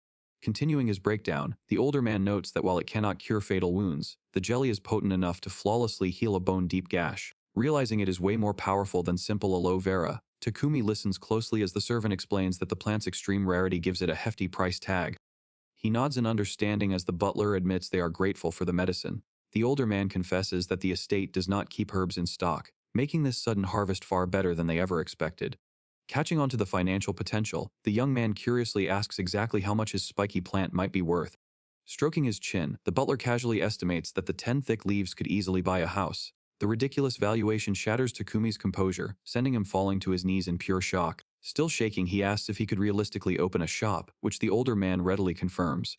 Stepping into the conversation, Claire asks if he actually wants to run a medicinal herb store. Rubbing the back of his neck, our dude admits he is still unsure, but he definitely wants to find a way to earn his own keep instead of just freeloading. The butler quickly warns him not to flood the market with just one product, otherwise the value will crash. Agreeing with the solid business advice, the young noblewoman offers to safely store the herb in her villa for now. Happy to help out his host, Takumi smiles and says he planned on giving it to her anyway. She claps her hands together with a bright smile, thanking him for the generous gift. Thrilled by the prospect of a new business venture, she eagerly offers to personally assist him if he decides to become a merchant, leaving him a bit confused. Catching on to his hesitation, Claire points out that he could just let her family handle all the boring logistics. Still trying to wrap his head around the idea, he asks if she means her people would handle selling and marketing his crops. She nods with a bright smile, explaining that her family runs all sorts of businesses, both domestic and foreign. Taking a stroll along the massive estate walls, she explains that the taxes they collect are really only enough to cover military upkeep and basic maintenance. However, she proudly adds that her family's long history of dominating the commercial sector allows them to maintain their insane wealth. She casually suggests that he simply delegates the merchandising side of things to her family. Since her name carries so much weight in the market, she guarantees that customers would never doubt the quality of any goods sold through their official stores. The young noblewoman promises that if he chooses to work with them, they will compensate him fairly for his products. She quickly adds that if he would rather open and manage his own shop to keep more of the profits, she wouldn't stop him. Listening to her pitch, Takumi admits that he never actually dreamed of running his own business and the idea doesn't really intrigue him. He nervously rubs the back of his neck, confessing that his business sense is practically non-existent. Happy to offload the stress, he firmly states that he will just defer to her family's expertise. Claire closes her eyes with a sweet smile, admitting she would love to just say yes, but their little talk is still just an informal agreement. Opening her eyes, she explains that she still needs to run the idea past her father to get official permission. While she doubts he would reject such a profitable partnership, she suddenly grabs her cheeks and starts to panic. Watching her stress out, Takumi awkwardly asks what the problem is. With a heavy sigh, she admits her biggest fear is that bringing him up will just lead to another exhausting lecture about potential marriage candidates. Suddenly filled with determination, she clenches her fists and declares she will lock down their contract details before she ever has to face her father's absurd demands. Completely overwhelmed by her sudden intensity, our boy just offers a weak, nervous thanks. Later on, Takumi spends some time turning the courtyard into a field to test his cultivation magic. Looking over his new crops, he discovers a strange leaf that definitely wasn't in the botany book he borrowed. Confused, our boy wonders how he managed to grow a plant he has never even seen before. Watching his giant dog and the little sister run around the yard, he realizes he needs to create an item that cures physical exhaustion before trying to keep up with them. Since it is almost lunchtime, he simply pockets the strange leaf to study later. Jumping straight to lunch, the giant beast happily devours a huge pile of spaghetti and meat sauce. Letting out a satisfied burp, her meal is abruptly cut short when Takumi announces it is finally bath time. Trying to wipe the red sauce off her snout, our dude scolds his familiar as she throws a howling tantrum to avoid getting washed. Giving up on the napkin, he formally thanks Claire for the food and drags his pet away to get scrubbed down. The young noblewoman just laughs at the chaotic duo. Slumping onto the tiled floor of the washroom, the silver Fenrir quietly accepts her watery fate. Holding a wooden bucket, Takumi firmly tells his furry friend that they are doing this regularly from now on. Warning her to brace herself, he tosses a heavy wave of water straight onto her thick coat. Scrubbing through her soaked white fur, the young man notes that she is actually pretty filthy under all that fluff. He figures it makes perfect sense since she lived in the wild woods for so long without a proper wash. Moving onto her snout, he gently washes away the lingering meat sauce, determined to restore her majestic appearance. The giant beast lets out a surprised yelp as he rigorously cleans her face. Her bath complete, the silver Fenrir vigorously shakes herself dry, sending water flying everywhere. Shielding himself from the heavy spray, our boy laughs and warmly praises his familiar for toughing it out. Stepping out of the splash zone, he calls out to the head maid waiting outside, asking if she can wipe his furry partner dry. She happily agrees from behind the door. With his pet taken care of, Takumi finally slips into the massive tiled bathtub with a deeply satisfied sigh. He stretches his arms across the edge, soaking in the warm water to soothe his tired muscles. Relaxing into the steam, he reflects on how much harder it is to wash his giant dog compared to when she was small, though he admits the chaos makes it pretty fun. Sinking deeper into the water, he whispers a quick prayer of thanks for the luxury of an oversized tub. Hearing a gentle knock at the door, he finishes his soak and steps out into the hallway, formally thanking his host for letting them use the facilities. The young noblewoman greets him with a warm smile, praising his hard work and noting that his familiar looks absolutely immaculate. Meanwhile, the energetic little sister happily buries her face into the freshly washed coat of the giant beast, marveling at how incredibly fluffy it feels. Watching the adorable scene, our boy laughs and proudly admits that he scrubbed extra hard just to get that perfect result. Refusing to let go, the energetic little sister gushes over how amazing the giant beast's coat feels. Staring at the majestic monster, Claire notes that the silver fur shines even more brilliantly now, admitting she can easily see why the legendary creatures are known to obey no one. Standing nearby, our boy smiles and casually agrees that his familiar looks great. Shifting the conversation, the young noblewoman asks if he remembers the dangerous woods where they first met. When our MC asks if she means the area with the medicinal herbs, she nods. She explains that according to family legend, the first head of the Libert household once traveled through that exact same forest. Gripping his leg nervously, Takumi asks if she means the ancestor who supposedly befriended a silver Fenrir. Staring at him with a serious expression, she asks if he and his giant familiar would be willing to escort her deep into those woods.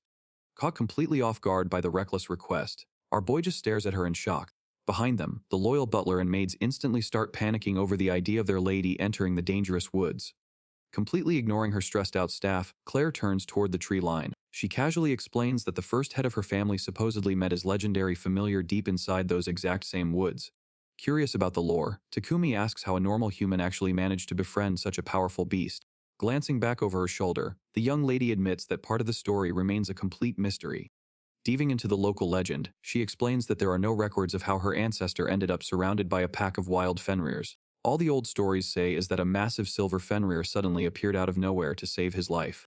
Staring out at the dense tree line, she notes that after that fateful encounter, the mysterious area was officially named the Fenrir Forest. Catching a specific detail in her story, our MC asks if regular Fenrirs are actually different from the silver ones. Nodding her head, Claire explains that the standard variants are much smaller and nowhere near as fast as his giant familiar.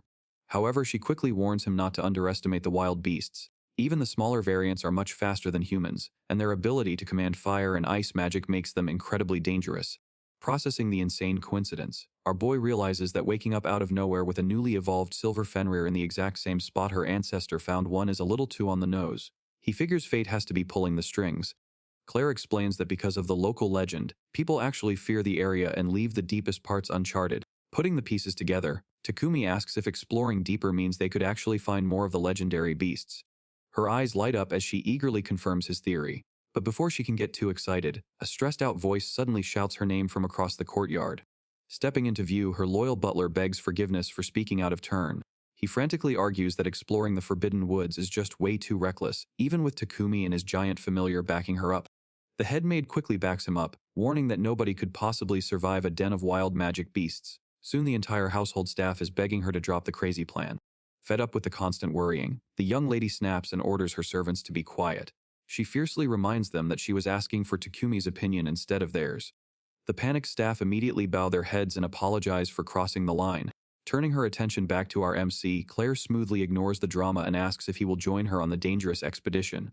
Catching Claire's unyielding stare, Takumi knows a refusal is off the table.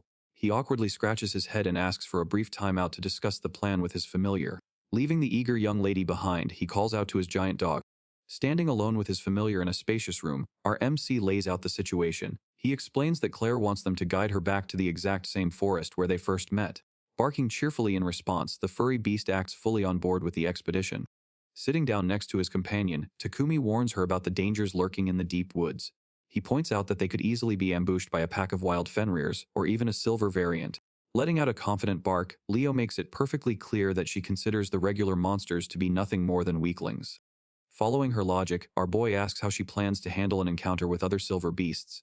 She immediately unleashes a flurry of barks and growls to plead her case. Piecing the wild sounds together, Takumi translates that her own kind are friendly and wouldn't dare attack one of their own. Pushing the scenario further, he asks what would happen if they run into a huge swarm of standard monsters. Barking fiercely, the giant dog assures him that she could wipe out multiple packs without breaking a sweat. Taking in her unshakable confidence, he marvels at her extensive knowledge of the wild. His eyes widen as he questions how a pet could possibly know so much about the local ecosystem. Looking right into her eyes, he asks how he can magically understand every single word she barks. Tilting her head, the beast just stares back at him with a confused whimper. Brushing off the strange mystery, Takumi smiles and quickly drops the subject. He climbs to his feet and confirms that she is ready for the dangerous journey. Wagging her tail, Leo lets out a happy bark to give him the green light. Returning to the nervous group, Takumi announces that they are officially on board for the expedition.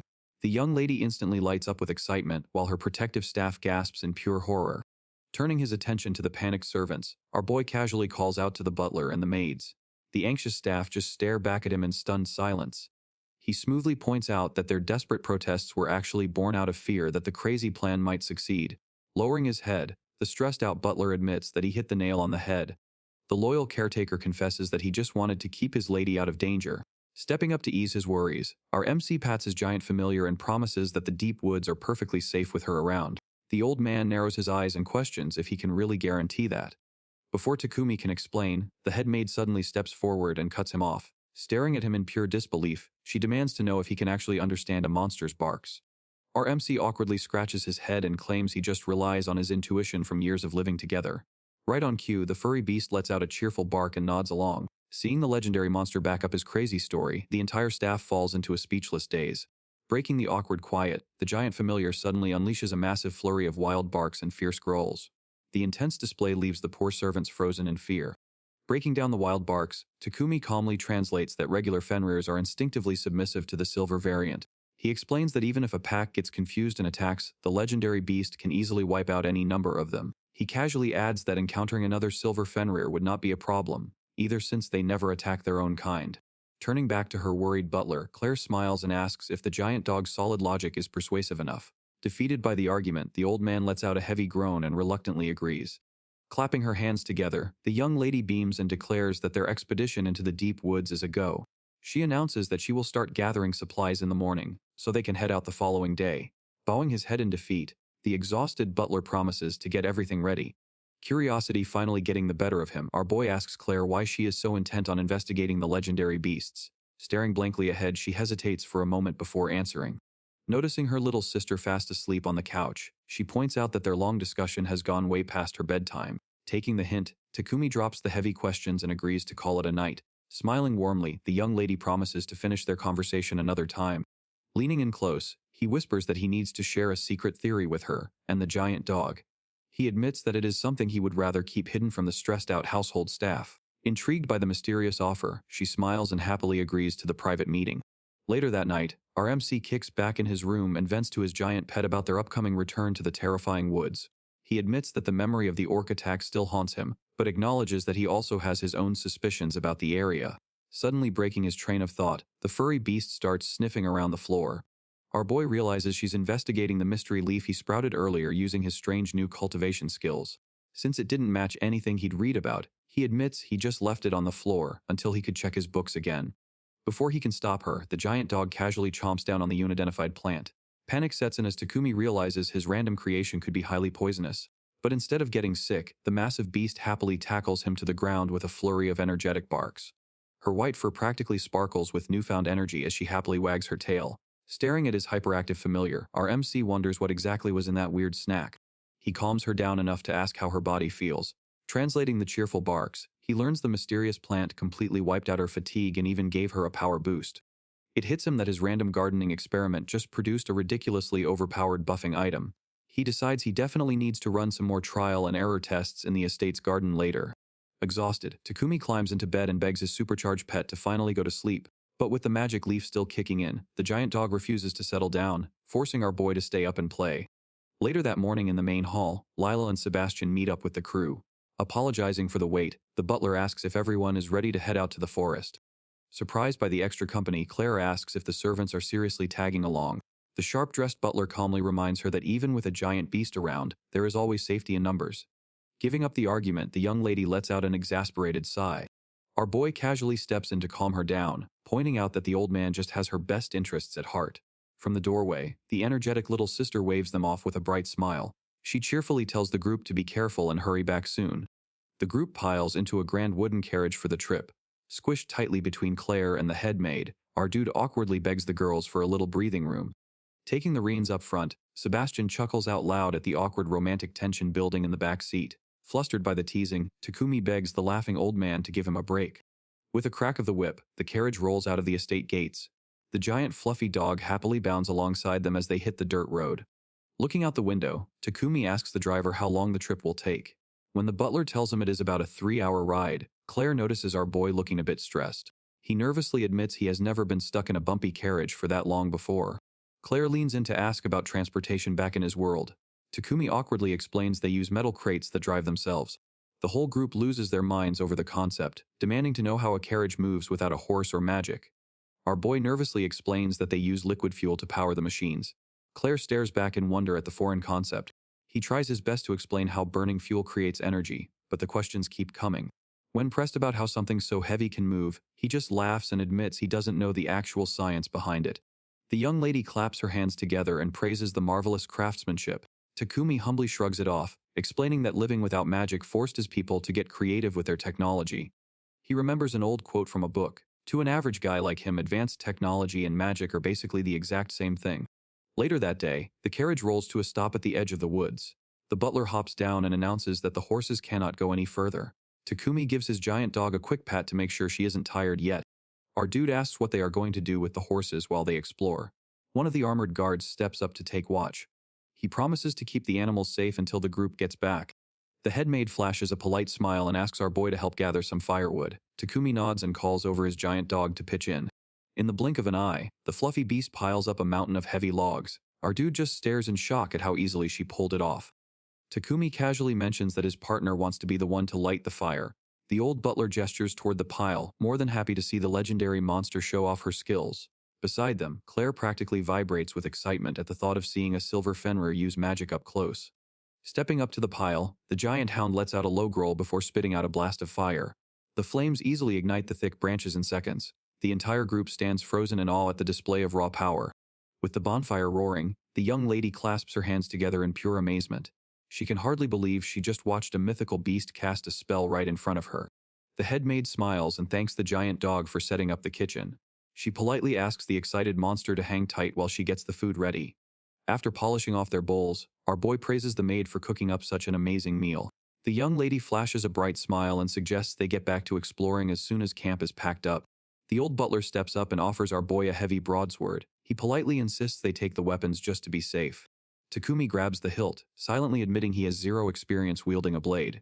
He gives a quick thanks before lowering the weapon so his giant dog can give it a good sniff. Sebastian takes the lead and instructs the group to keep pushing forward until they hit the river. The female knight confirms they will use the water as a checkpoint before heading deeper. Beside them, the fluffy beast happily howls at the trees, prompting a small smile from her master. Sebastian glances back with a bright smile to announce he can finally hear running water. Claire pants heavily as she struggles to keep up with the march. The knight promises a break is coming soon, but the moment is cut short when the giant hound suddenly perks her ears up. The silver Fenrir lowers her head and lets out a deep warning growl at the tree line. Takumi quickly turns around to ask what she smells. The silver Fenrir suddenly bursts into a furious fit of barking. Up ahead, one of the armored guards screams for Sebastian to halt the march. He points toward the thick brush and warns the group they have an orc situation on their hands. The knights immediately snap into action, calling out formations as they draw their blades.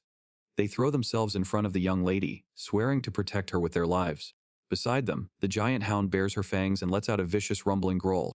Our boy figures he should probably pitch in too. He nervously grips the hilt of his borrowed broadsword and slides the heavy blade out of its scabbard. The thick brush shakes before three hulking pig monsters burst into the clearing. The beasts let out a deafening roar as they aggressively stomp toward the group. Seeing the trio of monsters, the front guard freezes in sheer panic. Before the knights can even swing their swords, the giant dog explodes forward like a blur of white fur. She lunges into the air and viciously tears into the closest beast. Our MC cries out in shock as his partner takes the front line without hesitation. In a matter of seconds, the one-sided beatdown is over. The legendary beast lands gracefully on the dirt as the final pig monster crashes lifelessly to the ground. Takumi and the armored escort stand frozen with their jaws wide open. They stare blankly at the scene, utterly stunned by how fast the familiar wiped out the threat. Takumi finally snaps out of his daze and calls out to his giant partner.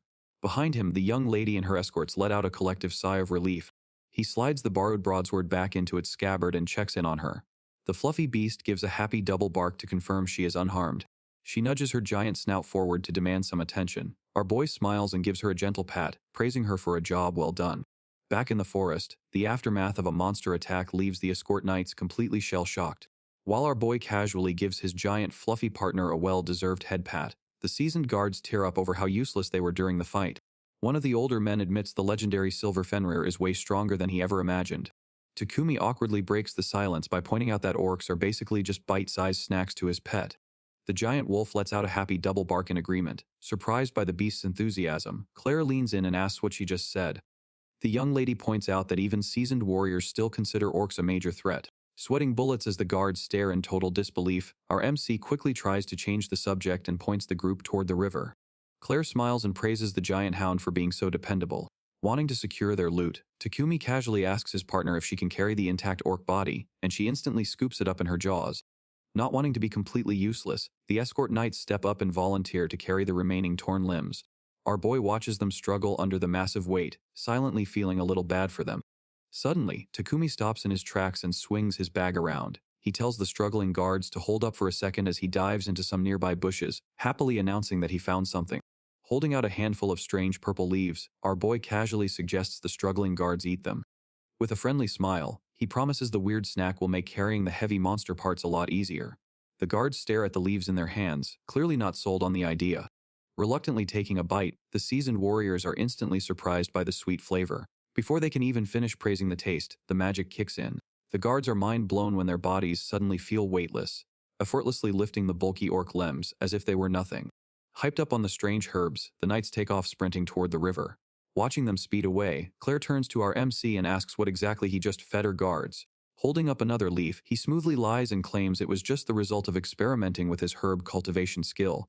Not fully buying his explanation, the young lady leans in and demands to know exactly how he made such a powerful item. Sweating bullets as he mentally admits the whole thing was just a lucky accident, Takumi quickly dodges the question and points out they need to catch up. Crossing her arms with a cute pout, Claire makes him promise to explain everything later.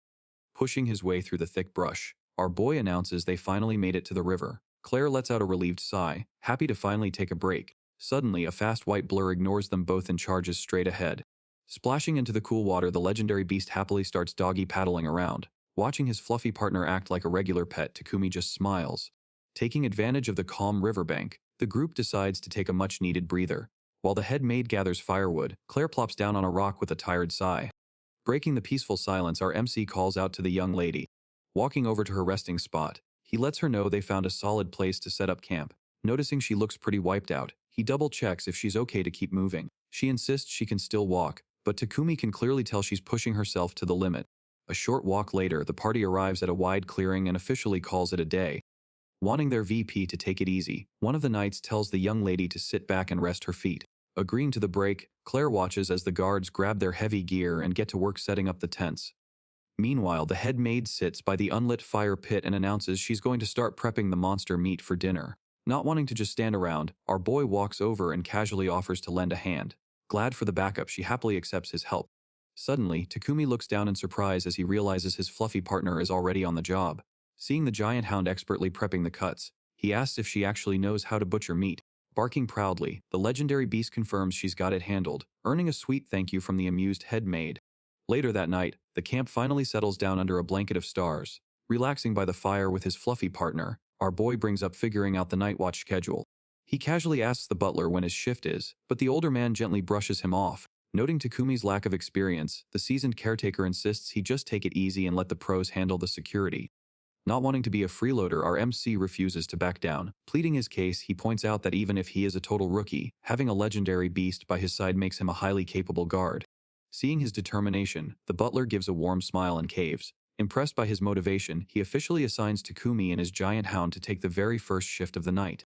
Laying out the ground rules, the butler explains that each rotation will last exactly 3 hours. Excited to finally pull his weight, our boy eagerly agrees to the terms. Checking his pocket watch, our MC does some quick mental math to translate the foreign time system. Realizing his shift runs until about 2 in the morning back home, he mentally prepares for the long haul. Before the group can disperse, the young lady suddenly stands up. Refusing to be left out, Claire proudly announces that she wants to join the watch rotation too. Hearing her bold request, the seasoned butler quickly steps in to shut it down. Reminding the young lady of how exhausted she already is, he gently insists she leave the security to the pros and get some rest. Chiming in, one of the knights points out that Claire likely just feels guilty making everyone else work while she sleeps. Knowing they're right about her limits, the young lady sighs and finally backs down.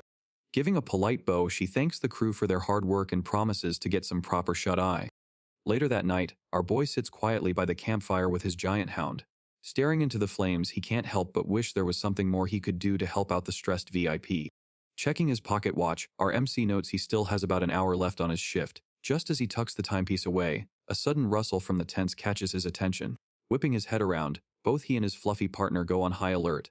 To his surprise, the tent flap opens to reveal the young lady herself. Stepping out into the cool night air, she gives them a sweet smile and thanks the duo for keeping the camp safe.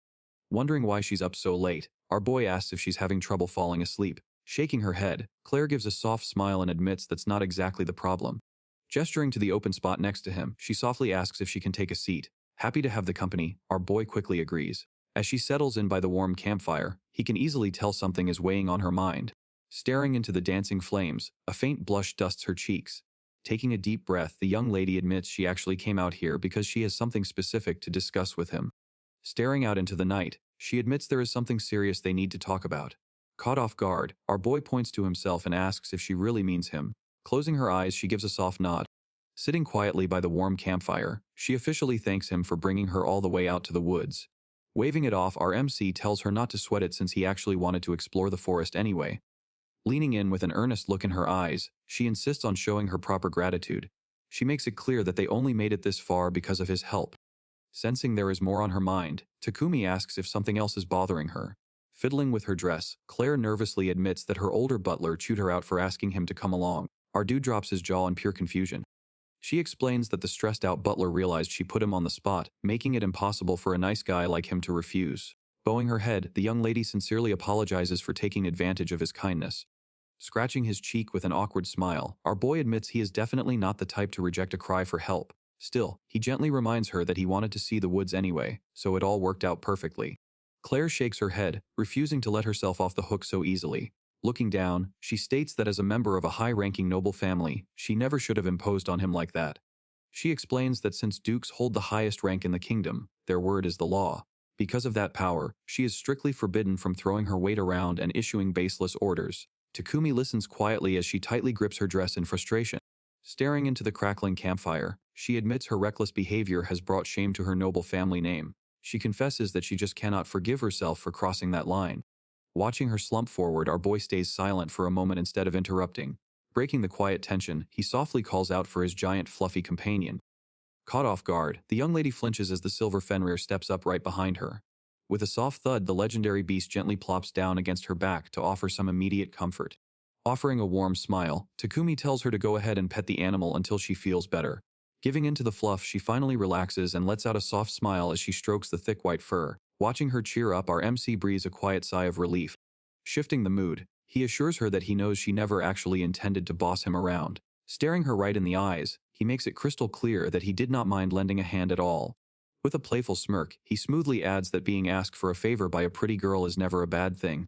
The sudden compliment instantly short-circuits her brain. She goes wide-eyed and blushes furiously as she desperately tries to hide her face. Trying to recover from the smooth compliment, the young noble hesitates. She quietly asks if he is truly okay with being dragged into her mess. Offering an easy smile, our MC proposes a simple trade. He asks her to explain her real reason for visiting the woods to wipe the slate clean. Gladly accepting the out, Claire agrees to his terms. Dropping a surprise twist, she admits the forest was never her actual goal. Her real target is a silver Fenrir native to this world. Curious about her obsession, Takumi asks what makes the beast so important. Resting a gentle hand on his fluffy partner, the young lady explains that crossing paths with Leo only fueled her lifelong interest.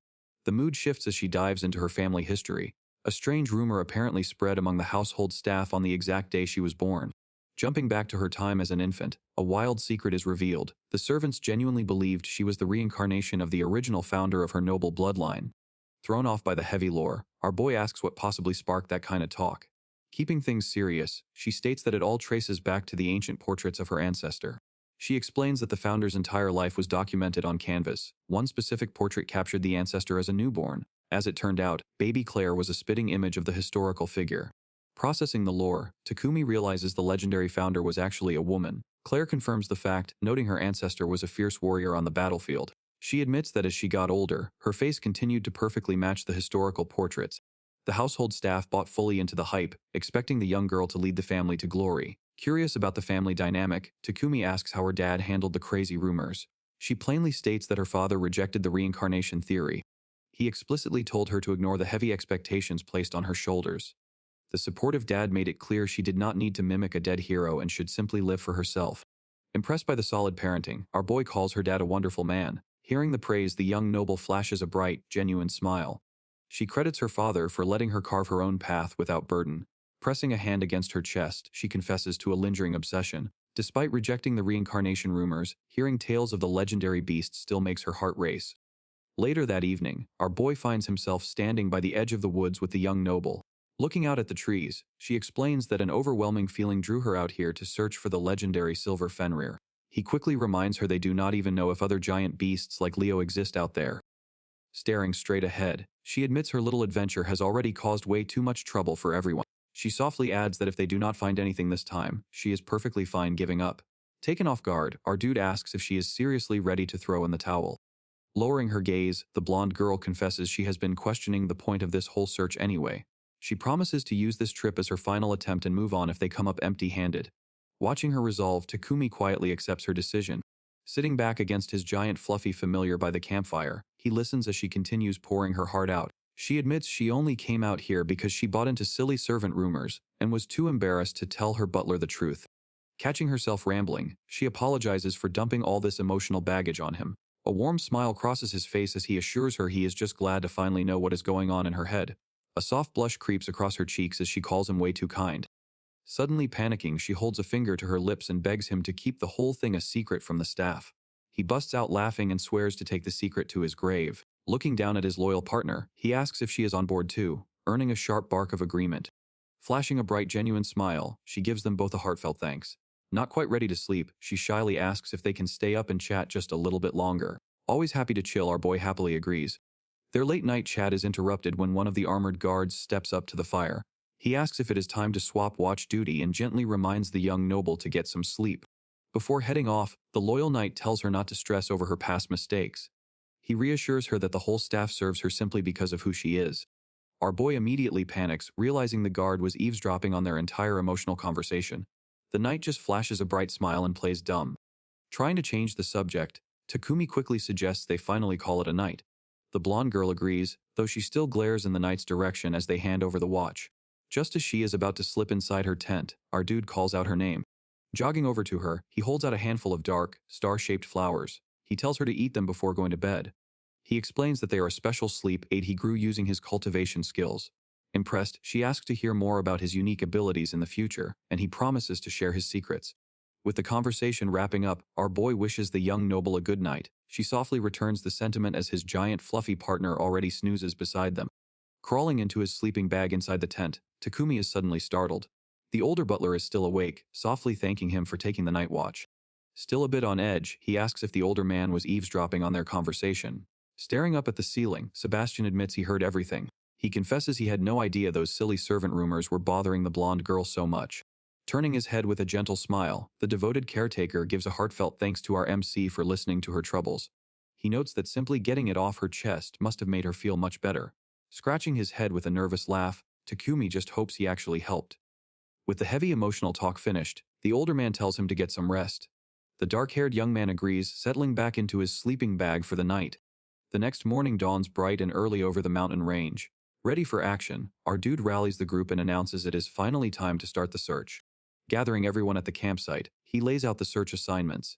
He explains that he, the young noble, the butler, and his giant familiar will head deeper into the woods, leaving the rest of the staff behind to guard the camp. Fired up and ready to move, his massive dog lets out a loud bark of agreement. The search party treks deep into the shadowy woods. The older butler checks on the young noble, but she happily assures him she has plenty of energy today. Noting how dark it is under the thick canopy, she suddenly calls out to our MC. Flashing a bright smile, the blonde girl thanks him again for the special sleep aid. She tells him she feels completely refreshed and ready to go. Our boy just gives a modest smile, happy to hear his skills actually helped her out. Wiping sweat from his brow, the devoted caretaker admits the pitch-black forest is making it hard to navigate. Deciding he has no other choice, he tells the group he has to tap into his mana. Holding up a single finger, the older man casually casts a light magic spell. A brilliant orb of light instantly flares to life, illuminating the dark trees around them. Impressed, our dude notes how incredibly handy that ability is. The smiling butler casually mentions that with a little practice, our MC could easily learn the simple spell too. Eager to upgrade his skills, Takumi immediately asks if the older man could teach him back at the estate. Just as the butler agrees, the young noble completely lights up. Stepping forward, she excitedly offers to be his magic teacher as well. Chuckling at her sudden enthusiasm, the devoted caretaker playfully reminds the blonde girl that he was the one who taught her the basics. Refusing to back down, she puffs out her cheeks and insists she is more than qualified for the job. Amused by her competitive pout, the older man just shoots our MC a knowing wink. Still laughing, the butler officially passes the teaching duties over to the young noble. He asks our boy if he is happy with the arrangement, and Takumi awkwardly agrees. With the magic lesson sorted, the group continues their trek deeper into the forest, but the rest of the day turns up completely empty. The days bleed together as the search drags on. By the third night around the campfire, the older butler admits they have found zero clues. Looking down, the young noble quietly suggests the monsters might not even be in these woods. The mood around the fire grows heavy. Checking on the exhausted group, the devoted caretaker proposes a deadline. If they find nothing tomorrow, he suggests they officially call off the hunt and return home. When asked for her final word, the young noble agrees with a gentle nod. She admits pushing any further would be dangerous and warmly thanks the staff for humoring her stubborn whims for so long. Watching the sweet exchange, our boy realizes the staff has been secretly trying to ease the blonde girl's worries this entire time. Sitting quietly in the shadows, he smiles at just how deeply the devoted servants care for their young master. The next morning, the dark-haired young man leans heavily against a tree to catch his breath. Still worn out, he turns to his giant familiar and asks her what they should do next. Crossing his arms, he hates the idea of going back to the estate with nothing. He sighs in frustration, wishing there was some way he could help turn things around. Before he can spiral, the giant dog barks and drops her paw right into his hands. Taking the hint, our boy's eyes go wide as he remembers he can just use his herb cultivation skill to solve their problem. Gathered in the dim forest, the exhausted group turns to our boy in confusion. With a confident smile, he admits he just remembered something incredibly important. He explains that his herb cultivation skill should easily cure their fatigue. The blonde knight is stunned, asking if his magic can really help them speed up the search. Rubbing the back of his neck, Takumi apologizes for not thinking of it before they ran out of time. Clenching his fist, he decides it is time to put his research to the test.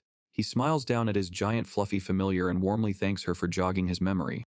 Dropping to one knee, he presses his hand into the dirt and activates his skill. Instantly, the ground begins to glow as a thick crop of leafy plants sprouts up right in front of him. Standing up to admire his handiwork, he plucks a fresh leaf and tells everyone to eat up. The blonde knight just stares at the sudden harvest in awe. Taking a bite, the group's eyes light up as their exhaustion instantly vanishes. The men are hyped, claiming they feel energized enough to jump right back into a training session.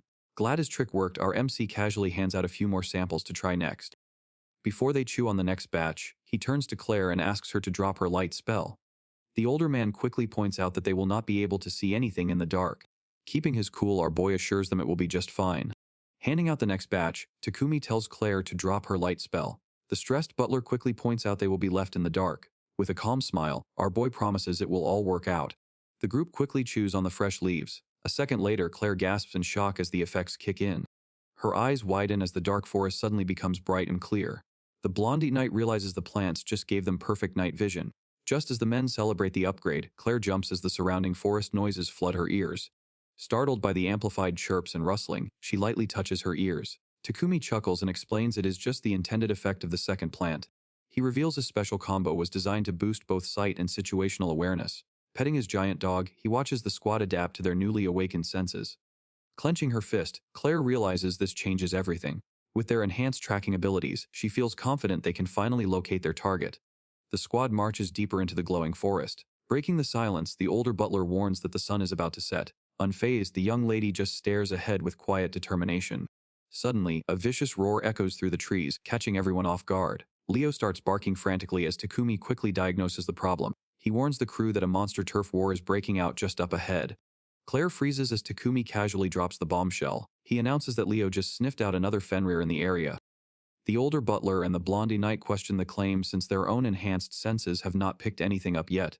Takumi calmly explains that the natural instincts of his giant dog are currently amplified by the herb boost. As Leo barks at the dark tree line, Takumi translates that the wild beast is currently getting jumped. The blonde guard asks what kind of monster would dare pick a fight with an apex predator. Thinking it over, our MC guesses a troll might be crazy enough to try it. The older butler quickly notes that trolls are towering giants. Takumi agrees, pointing out that while a single giant is weaker than a Fenrir, a whole group is a different story. Listening to the next set of barks, he confirms there is a pack of 5 enemies waiting for them. Without missing a beat, Claire turns to the squad and declares they are going to save the wild beast. The blonde guard immediately pushes back, arguing that fighting 5 giants is a suicide mission. Claire looks toward the giant dog for a second opinion, flashing a confident closed-eye smile. Leo clearly shows she is ready for a scrap. Crossing his arms, Takumi officially confirms his partner is down for the rescue mission. Stepping up to the giant dog, Claire bows her head. Leo, I'm counting on you. Leo barks back with steady confidence. Sprinting through the dense woods, Takumi gives his partner the green light to charge ahead. As the squad rushes forward, our MC tracks the battle using his newly enhanced hearing. Realizing his loyal pet is already wiping out the trolls, he breaks into a proud grin. Breaking through the tree line, the rescue squad finally catches up. Spotting his partner waiting in a clearing, Takumi calls out to her. Catching his breath, he walks up to his giant dog. Leo turns around and lets out a soft, calm bark. The crew surveys the area, noticing the smoldering remains of the defeated trolls scattered across the dirt. Takumi checks on his dog while Claire realizes the wild beast they came to save is nowhere to be seen. Letting out a sad whimper, the giant dog gently nudges a tiny lump lying in the dirt. Takumi steps closer as he recognizes the shape on the ground. Claire covers her mouth in shock. Is that the Fenrir? Resting quietly in the dirt under Leo's giant paw is a tiny wolf pup. Back in the forest, the crew finally tracks down the wild beast, but the sight is absolutely brutal. A giant silver Fenrir is lying motionless in the dirt, covered in massive, bloody gashes. Claire covers her mouth in horror, while Sebastian and our boy just stare in stunned silence. Stepping closer to the fallen beast, the older butler carefully inspects the terrible injuries. Watching nervously, Claire quietly asks him for a diagnosis. With a heavy sigh, Sebastian shakes his head. He grimly admits that they arrived too late, and the majestic creature doesn't have much time left. Tears well up in Claire's eyes as she realizes they finally found the legendary monster, only to watch it slip away. Sensing the tragic mood, Leo lets out an anxious bark. The giant fluffy dog gently rests her head against the dying beast, letting out a heartbreaking whimper. Seeing her distress, our MC realizes that his loyal pet desperately wants to save her fellow Fenrir. Refusing to give up, Claire asks if there's anything they can do, but the butler sadly reminds her that he isn't a doctor. Stepping up to the plate, our dude asks Sebastian about a special healing herb that can supposedly close up wounds in an instant. The older butler stammers that even the strongest medicine cannot fix such severe injuries. Ignoring the grim odds, our boy kneels in the dirt and focuses his mind, hoping to spawn a supercharged version of the healing plant. Right on cue, a radiant herb bursts straight out of the earth. Plucking the magical foliage with a confident smile, he turns to the stunned crew and begins squeezing out its glowing sap. Taking a deep breath, he readies himself for the attempt. He carefully drips the glowing liquid straight into the terrible gashes. The thick sap immediately bursts with blinding light as it works its magic. The giant wolf lets out a relaxed sigh, leaving the stressed-out butler speechless. Rushing over to inspect the beast, Sebastian is stunned to find its breathing fully stabilized. He eagerly announces that the brutal cuts have vanished without a single trace. Letting out a heavy sigh of relief, our MC realizes his crazy gamble actually paid off. Claire immediately rushes over and grabs his hands in pure excitement, while Leo barks happily at her fellow Fenrir recovering. With Claire still squeezing his hands, our boy awkwardly laughs off the praise. He admits he just got lucky, but is thrilled the creature survived. Stepping in to help, Sebastian unfolds a large cloth. The older butler notes that the beast is completely drained and needs to stay warm to recover. Carefully draping the fabric over the sleeping monster, he makes a surprising observation. Judging by the creature's size, he guesses this legendary beast is actually just a pup. Glancing up at the dense tree line, the crew realizes the little guy must have been separated from its pack. Without backup, it was an easy target for a troll ambush. Ready to move out, Sebastian suggests they finally head back to the estate. As Claire nervously asks what to do with the injured pup, Leo steps directly in front of our MC. The giant dog lets out a couple of serious barks while staring him dead in the eye. Reading her body language, he instantly figures out what his loyal partner is asking. Turning back to the stunned group, he casually announces that his pet wants to bring the injured monster home with them. Claire immediately jumps on board, agreeing that they need to take the pup. Sebastian throws his hands up in a panic, reminding her that Fenrirs are highly dangerous beasts. Refusing to back down, the young noble argues that leaving the little guy out here is a guaranteed death sentence. Seeing the butler hesitate, our boy steps in to back up the plan. He calmly reminds Sebastian of the conversation they had right before entering the woods. The older man slowly nods, recalling how they would be safe from wild Fenrirs as long as Leo was around. Following up on that logic, our MC points out that any normal Fenrir will instantly submit to a legendary silver Fenrir. Hearing the solid reasoning, the stressed butler strokes his chin in deep thought. Staring up at the dense forest canopy, the older man finally caves. The butler agrees to let them bring the beast back to the estate for observation. Claire lights up with excitement, but the strict caretaker quickly cuts her off. Laying down the law, he warns that the pup will be immediately eliminated if it shows any signs of hostility. He also demands that their giant dog keep a close watch over the beast at all times. Taking the conditions seriously, the loyal familiar gives a firm nod of approval. With the tense negotiations finally settled, the crew's mood instantly brightens. Flashing a warm smile, the older butler suggests they pack up and head back to camp. Kneeling beside the wrapped-up pup, Claire nods in satisfaction. She considers the trip a success now that they know Fenrirs actually live in these woods. Watching her smile, Takumi suspects she was still secretly hoping to find a legendary silver Fenrir. Gently lifting the sleeping beast into her arms, the young noble wraps up the expedition. She politely asks their giant familiar for permission to carry the injured monster. Barking in approval, the loyal dog gives her the green light. Watching the wholesome scene unfold, our MC is honestly surprised by his pet's protective instincts. Seeing how much she cares for the tiny pup, he realizes she might be remembering her own rough past. Snuggling the fluffy creature against her chest, Claire turns back to the group. She flashes a bright smile and gives the order to finally head home. Arriving back at the main camp, the rest of their crew is instantly thrown into a panic. The head maid stammers over her words, pointing a shaking finger at the sleeping beast. Unfazed by their terror, the young noble casually introduces her adorable new baby Fenrir. She explains how they rescued the little guy from an ambush, but her staff just screams in disbelief. The loud commotion suddenly wakes the injured pup from its deep slumber. Blinking its large eyes, the confused monster lets out a soft whine. Before it can even process its surroundings, a booming bark echoes from right behind them. Staring down at the tiny pup, the giant dog lets out a booming bark. The sudden noise sends the household staff into a panic while the little guy trembles in fear. Seeing the little guy shaking, Claire gently comforts the terrified monster. She flashes a warm smile and promises that their fluffy guardian means no harm. Leaning in close, the giant beast lets out a soft whine to prove she is friendly. The little pup nervously barks back, quickly sparking a full-blown conversation between the two animals. Watching the wholesome exchange, Takumi realizes they actually understand each other. Later that evening, the crew settles around the campfire for a hot meal. Waiting for the stew to finish, the exhausted staff admits they never expected to bring home another magical beast. Ignoring the background chatter, the two hungry dogs happily chow down on their fresh meat. Taking in the peaceful night, our MC quietly watches his familiar bond with the new arrival. Slumping back against a thick tree trunk, Takumi lets out an exhausted sigh. He runs through the wild events of the day, realizing his life has been nothing but non-stop action. Flashing a tired smile, our boy admits he was really hoping for a slow and peaceful life in this new world. But with two magical dogs to take care of, he knows a relaxing vacation just is not in the cards yet. Stepping out of the thick tree line, Takumi sighs in relief. He smiles at Claire and tells her they finally made it back. Rushing down the grassy hill, a blonde guard calls out to the group. He catches his breath and tells them he is glad they made it back safe. The guard notes they came back way later than expected and asks if anything went down. Flashing a tired smile, Sebastian admits they just extended the search after turning up empty-handed. Catching sight of the giant white beast, the guard trails off in nervous confusion. Stepping up to smooth things over, Claire promises the Fenrir is harmless and under their protection. Standing by his familiar, Takumi quickly nods along. Over at the dirt road, Claire and her head maid climb up into the tiny wooden carriage. Watching them pack in, Takumi instantly starts sweating over how awkwardly close he will have to sit next to them. Throwing his hands up, our dude awkwardly insists they take the carriage while he catches a ride on his dog. Claire peeks out in confusion while the maid just looks lost. Out of nowhere, the beast shrinks down into a puppy and leaps straight into his arms. Catching the little fluffball, Takumi nearly drops his jaw. Claire flashes a bright smile and points out that his familiar clearly wants him to ride in the carriage too. Staring up at the giant beast, the head maid nervously asks if she is really allowed to ride. Holding the bite-sized version of his familiar, Takumi gives her a reassuring nod. With everyone loaded up, Sebastian grabs the reins and asks if they are ready to roll. The wooden carriage slowly rattles down the dirt road. Inside the tight cabin, the fluffy pup happily wedges herself right between Takumi and Claire. Flashing a warm smile, the young lady assumes the little guy just loves tight spaces. Our boy chuckles, remembering how his dog used to sleep crammed between the sofa legs back home. The convoy finally rolls up to the heavy iron gates of the Libert family estate. The giant Fenrir trails closely behind them. Suddenly, the giant beast stops dead in her tracks and sniffs the open air. Poking his head out the carriage window, our MC looks back in confusion. Throwing her head back, the massive Fenrir unleashes a deafening howl into the sky. The sudden roar makes Claire jump in her seat.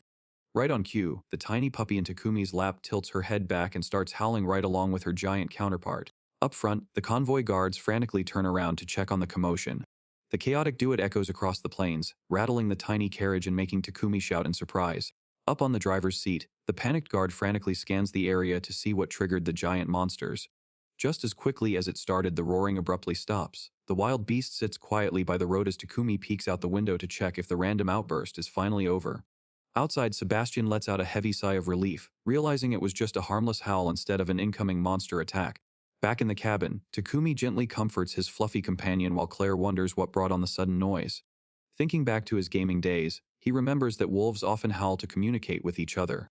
Putting two and two together, he realizes his little familiar was probably just trying to talk to the wild beast outside.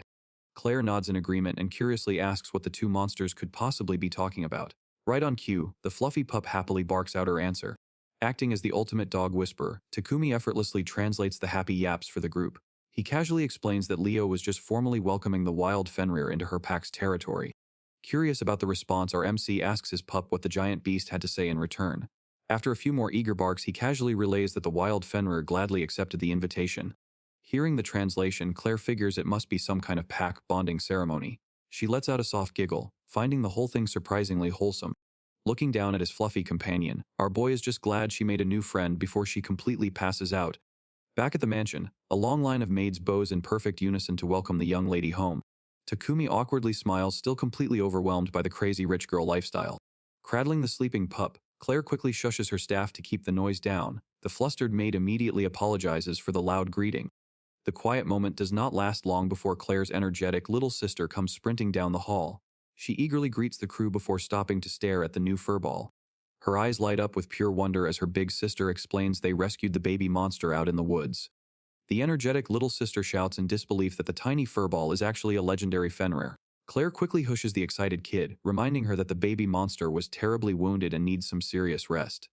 The little sister immediately apologizes and backs off, pointing out the pup already looks a lot better. Even so, the cautious older sister plays it safe and heads off to tuck the sleeping monster into bed. Turning back to our boy, the head maid politely asks what his plans are. Feeling a bit grimy from his chaotic forest adventure, Takumi decides to go freshen up in his room. He asks for a fresh pot of tea to be sent to the drawing room later, and the maid happily agrees. With his schedule set, he calls his giant familiar and heads off to get clean. Sometime later, the junior maid cheerfully welcomes Takumi to the drawing room as his fluffy companion barks a happy greeting. Our boy settles in and takes a sip of his fresh tea, leaving the shy maid beaming with pride when he compliments the brew. The quiet moment breaks as Claire finally walks into the room wearing an elegant new dress. She politely thanks Takumi for his help during the forest search as her little sister immediately sprints over to hug the giant dog. Spotting the baby monster trotting beside her big sister, the excited kid rushes over to greet the fully awake pup. Claire smiles and explains the little furball woke up right after they got back to her room. Takumi asks what is so funny as Claire quietly giggles. She explains the baby monster was clueless when it finally woke up inside the grand mansion. Claire continues laughing, describing how the tiny pup nervously explored every corner of her room. Our boy just smiles and agrees, glad the little beast is settling in. Changing the subject, Claire excitedly asks about his magical herb cultivation. Takumi rubs his chin, trying to figure out how to explain his lack of actual farming skills. A sudden heavy wave of dizziness hits him. His vision blurs as the room spins, leaving Claire calling his name. He collapses to the floor as the world goes pitch black. Faint shouts and worried barks echo around him. A hazy memory of a similar fall crosses his fading mind before he passes out.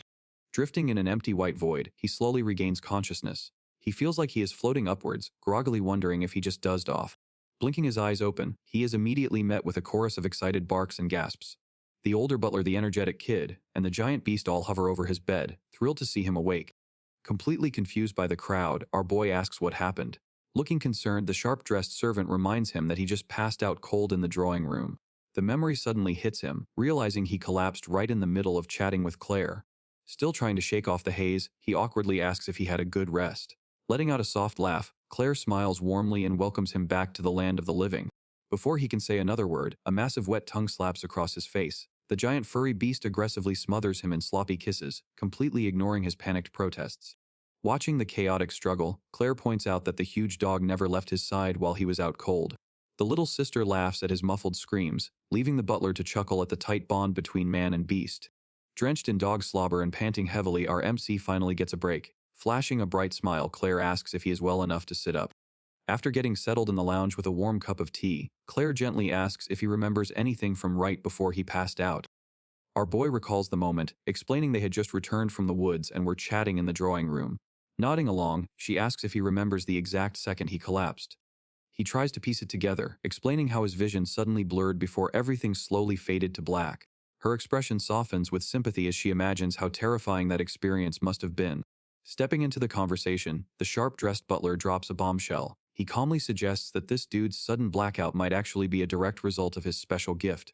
He shares an old piece of lore, warning that overusing a gift can cause a person to randomly lose consciousness. He adds that while some people can spam their abilities with zero side effects, no one actually knows if the difference lies in the power itself or the person wielding it. The loyal servant theorizes that gifts drain a different energy source than standard mana, and running on empty is what knocked him out cold. Processing the heavy info, our boy realizes he is not the first person to suffer these side effects, while quietly wondering if he even has any real powers to begin with. While the little sister happily plays with the giant dog in the background, the older man admits they cannot confirm the theory since gift users are incredibly rare. Our dude nods in agreement, remembering that they touched on this exact topic before. The sharp-dressed butler points out that he used his herb cultivation skill back in the woods, suggesting it triggered the blackout. Caught off guard, our boy argues that he didn't actually pass out until long after they returned to the estate. Sharing more details from the old texts, the servant explains that the physical toll depends heavily on how long a gift stays active. He notes that quick bursts of power are safe, but keeping an ability running for an extended period drains the user dry. Trying to piece it together, our MC silently considers the idea of active use time. Stepping closer, the older man theorizes that his magic didn't just shut off the second the plant sprouted from the dirt. The servant reminds him that the capwort began glowing the moment it touched the injured monster, proving it wasn't just a standard plant.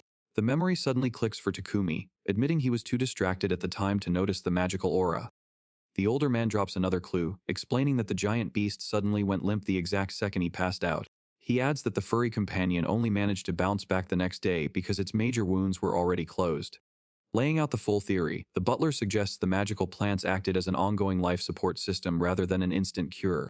He believes our dude was unknowingly funneling a constant stream of healing energy to the beast, draining his own tank until he finally crashed. Processing the heavy revelation, he rubs his chin as the pieces finally fall into place. Bringing everyone back to reality, the loyal servant quickly reminds them that this is all just an educated guess. Still deeply worried about his safety, Claire quietly suggests he should lay off the herb cultivation for a while. He figures that if the butler is right, he just needs to avoid growing anything with an ongoing effect. He confidently points out that his gift is still incredibly useful. Not taking any chances, she leans in with a strict warning. But you cannot push yourself too far, not ever, she insists. He flashes a warm smile, thanking her for the genuine concern. Changing the subject, she admits she still wants to hear about his recent trials out in the garden. Our boy suddenly jolts upright. Oh, that is right, he blurts out, remembering that he passed out right in the middle of his explanation. He explains that the whole ordeal started when he first tried testing his cultivation powers. Crossing his arms, he reveals that he managed to create a brand new plant that is not documented in any of their books. He admits he just left the mystery plant on his desk and did not think much of it at the time. But later that night, his furry companion found it and decided to use it as a midnight snack. He explains that the strange leaf gave the beast a major energy spike, making her feel better than ever. Claire figures it must have been a potent healing plant, just like the ones he grew for them back in the woods. Our MC nods in agreement, confirming her theory. She is amazed at how effective his mysterious creation turned out to be. After that herb, I realized something. He notes, ready to break down the mechanics of his powers. Holding up a reference volume, he explains that he used to just picture the appearance of the herbs based on textbook illustrations. He admits that when he grew the mystery plant earlier, he had no idea what it was actually supposed to look like. The older butler throws his hands up in sheer disbelief at the broken mechanics of this magic. He realizes our boy can just wish a brand new plant into existence out of thin air, which Takumi casually confirms. The energetic little sister pumps her fists, hyped about his god-tier farming skills. Beside her, the fluffy companion barks a happy agreement. Bringing the mood back to earth, the loyal servant warns that creating plants with ongoing active effects is still way too dangerous. Flashing an easygoing smile, our MC promises to play it safe and respect his limits. Suddenly putting the pieces together, Claire gasps as the undeniable financial potential hits her. She stares at him with wide eyes, realizing exactly what this means for their earlier conversation. Rubbing his cheek, he officially agrees to her previous business pitch, as long as it does not result in him passing out again. Barely able to contain her excitement, she shoots up from her seat to officially lock in their herb-selling partnership. Closing the distance, she grabs both of his hands in an incredibly enthusiastic grip. Showering him in praise, she practically shouts her thanks on behalf of her entire noble family. Turning to her loyal butler, she realizes they need her father's official permission to launch their new business. She groans at the thought, knowing a conversation with her dad means dodging even more annoying marriage proposals. Suddenly fired up, the older servant pumps his fist, swearing to do whatever it takes to help repay their debt to our boy. Watching their intense energy, our MC just sweats, feeling a bit overwhelmed by the sudden hype. Changing the subject, the energetic little sister pets the newly shrunk fluffy pup. Looking up, she asks our boy if he has picked out a name for the little beast yet. He nods in agreement, realizing it would be pretty inconvenient to just keep calling it the Fenrir. He figures giving the pup a real name will help it feel like part of the family. Stepping in, Claire points out that they need to figure out if the little beast is a boy or a girl first. The loyal butler immediately offers to check. Crouching down, she gently calls the fluffy creature over for a quick inspection. Checking its belly, she smiles and confirms that the little pup is a girl. The little sister cheers, hyped that another female has joined their growing squad. Looking down at the fluffy little pup, Claire gently pets its head. The tiny beast yips happily as she wonders out loud what kind of name would fit best. Stepping right in, the loyal butler raises a finger and cheerfully suggests the name Smileson. Claire immediately shoots it down, pointing out that it does not exactly sound right for a female. The terrible suggestion instantly kills the vibe, leaving our boy and the girls to pat his back in shared pity. Drooping his shoulders, the older servant quickly admits defeat. Humming in thought for a second, Claire's face suddenly brightens as the perfect idea hits her. Scooping the little beast into a warm hug, she officially gives her the name Sherry. Flashing a bright smile, she explains that the beautiful name means someone who is deeply loved. Back inside the grand estate, Claire smiles softly at the little white wolf. She gently pats its head and officially gives the pup the name Sherry. But the second the name leaves her mouth, the tiny beast begins to glow. A blinding flash of light instantly erupts across the room. The panicked butler throws himself forward to shield the young lady as a loud bark echoes through the hall. When the intense glare finally fades, everyone freezes in place. Takumi's giant dog Leo is suddenly sitting right in the middle of the floor, looking completely unbothered. Staring down at the two wolves, Claire drops her hands in disbelief. Our boy is just as lost. He looks over at his giant furry partner, quietly asking if she has any idea what just went down. Eyes wide with pure shock, the older servant frantically asks if they just witnessed the forging of a familiar contract. Calming down, the older butler explains he has actually heard of this phenomenon before. He reveals that if a monster accepts the name it is given, a formal contract is instantly sealed. He adds that the blinding flash they just saw is the ultimate proof of that bond. Looking over at his own giant wolf, Takumi suddenly realizes why everyone assumed she was his familiar from the start. Still wrapping her head around the news, Claire looks down at the little white pup. She gently asks if it really just became her familiar, earning a happy yip in response. As the older servant marvels at his lady gaining a familiar, her little sister whines that she wants one too. Turning to our boy with a bright smile, Claire credits him for making this all possible, though he humbly brushes it off. Closing her eyes, the young lady insists they never would have even found the pup without his help. She softly reminds him that he also stepped in to save the tiny beast when it was on the verge of death. Flashing back to that exhausting rescue mission, our dude lets out a tired sigh. But seeing the little pup doing so well, he flashes a warm smile and admits he is genuinely glad he could help. The next morning, Takumi wakes up in his grand guest room with a big stretch. Sitting up in bed, he looks over at his giant partner and casually wishes her a good morning. Following his giant partner out into the hall, our boy notices the frantic energy in the air. He catches sight of a maid sprinting past with a stack of towels and casually wonders if something big is happening today. Pushing open the heavy double doors, the duo steps into the lavish dining hall. The silver wolf happily barks out a morning greeting to the staff inside. Standing at the head of the long table, the young lady flashes a bright smile. She warmly welcomes him in and wishes him a good morning. Noticing an empty seat, he asks where her little sister ran off to. Claire lets out a soft sigh. She played with Sherry until so late yesterday she overslept. Hearing that the maids are dragging her out of bed right now, our boy just chuckles. Changing the subject, he casually brings up testing his herb cultivation skills again this afternoon. Before he can finish his thought, Claire nervously cuts him off. Actually, something of great importance is happening today. Staring him dead in the eye, she drops the bombshell. Father is coming. The sudden news leaves our dude stammering for a response. The true weight of her words sets in. He realizes he is about to meet the top authority of a major noble household. The sharp-dressed butler chimes in, explaining that a messenger gave them a heads-up this morning. He figures the head of the house is just coming to check on his daughter after her reckless herb hunting stunt. Looking serious, Sebastian admits they sent an emergency alert to the Duke when she first went missing. Claire lets out a heavy sigh. She explains they tried sending a follow-up letter to say she was safe, but it clearly did not reach him in time. Seeing the sudden dread on their faces, our boy is genuinely confused. He asks why they look so terrified over a simple family visit. Both the young lady and her butler bury their faces in their hands in sheer defeat. Claire nervously admits her dad is definitely bringing a mountain of marriage proposals with him. When Takumi asks if she plans to reject them all, Claire quickly snaps back that her little sister is way too young for an arranged marriage. Sebastian just bawls in the background, agreeing that it is far too early.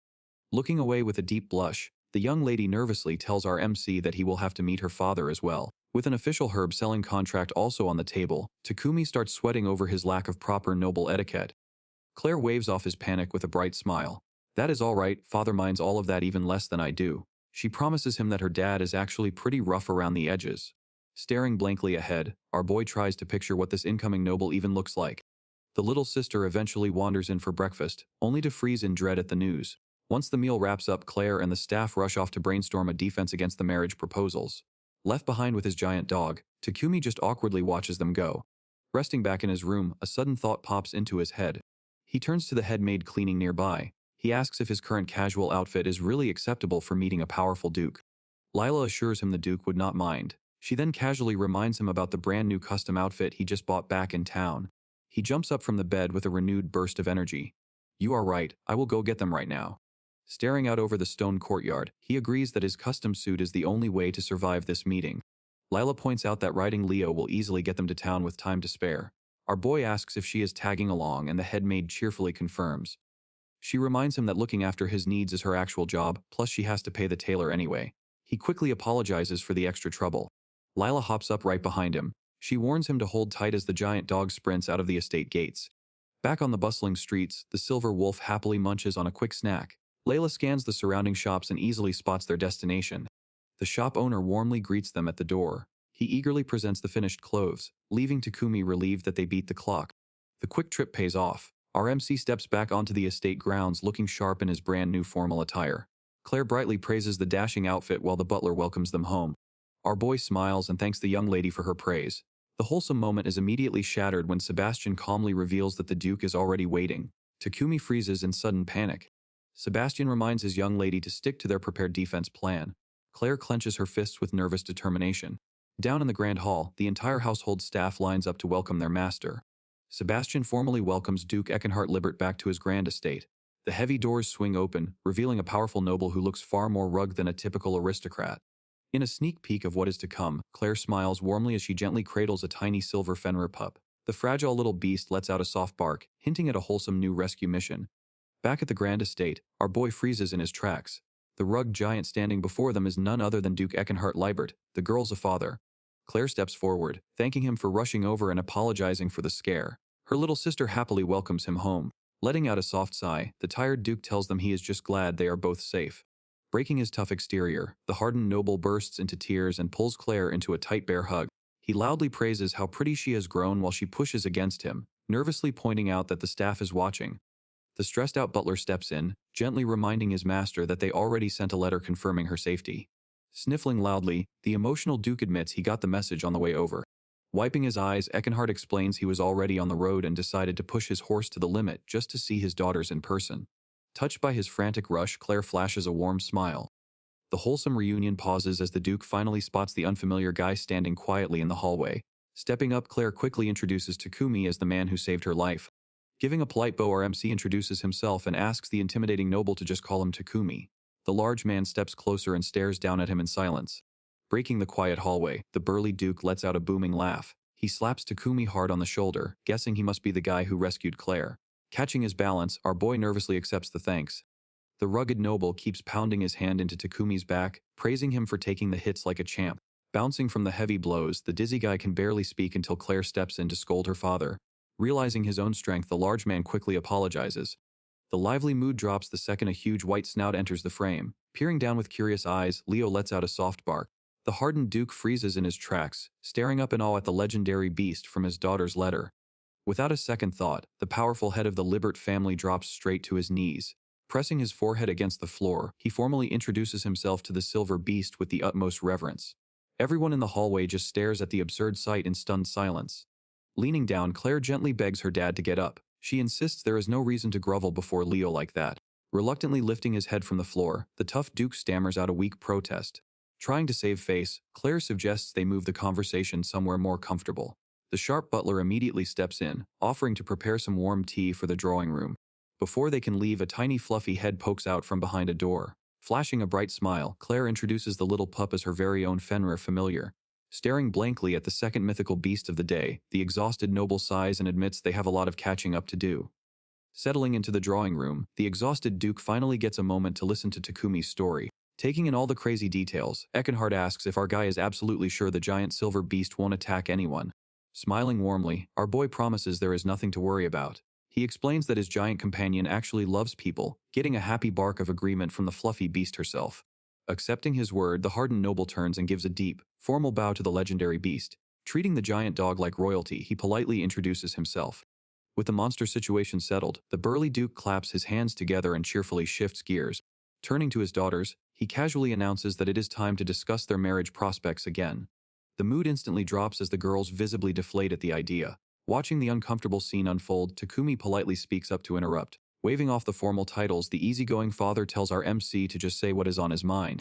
Leaning forward, our boy asks why the older man is pushing these marriage discussions so hard. Caught off guard by the question, Eckhardt blinks in surprise and asks if the girls haven't already told him the real reason. Crossing his arms, the Duke drops a massive reveal and explains that Claire was actually the one who asked for an arranged marriage in the first place. Staring at her dad in pure shock, the young noblewoman freezes up as he starts recounting an embarrassing childhood story. Eckhardt ignores his daughter's panicked protests and dives straight into the embarrassing history lesson.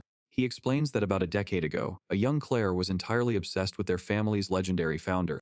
After learning the first head of the house had an arranged marriage, the stubborn kid decided she needed one too.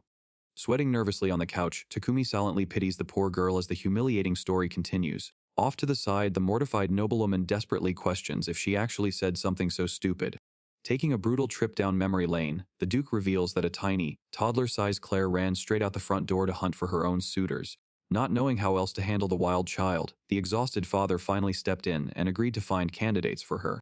Covering her blushing face in pure shame, the flustered noblewoman admits she has zero memory of pulling a stunt like that. Eckhardt gives a sympathetic sigh, gently pointing out that she was just a grieving kid acting out after a major loss. Dropping her hands, Claire looks up and quietly asks if he is talking about their mother. The burly Duke gives a solemn nod as his eldest daughter admits she does not remember her at all. A heavy, somber atmosphere settles over the room as the tough father stares down at the floor. He reassures the young girl that she was just a baby at the time, explaining that his late wife always suffered from a frail constitution.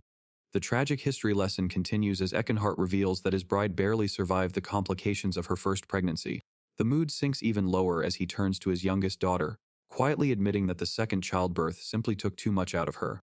Pushing past the tragic ending, Eckhardt smiles softly and assures his daughters that their mother was incredibly happy to have them. Little Tilura looks up with wide eyes, asking if that is really true. Thinking back on his late bride, the Duke confirms it with a warm gaze. He pictures her bright smile as he explains how much she loved her two beautiful girls. The heavy reality of the story finally hits Claire, causing her to cover her face and break down in tears. Sitting beside her on the couch, Tilura can only watch her big sister weep. Mourning the mother she never really knew, the young noblewoman cries into her lap, while her father leans over to comfort her. The rest of the room sits in respectful silence, watching the touching family moment unfold.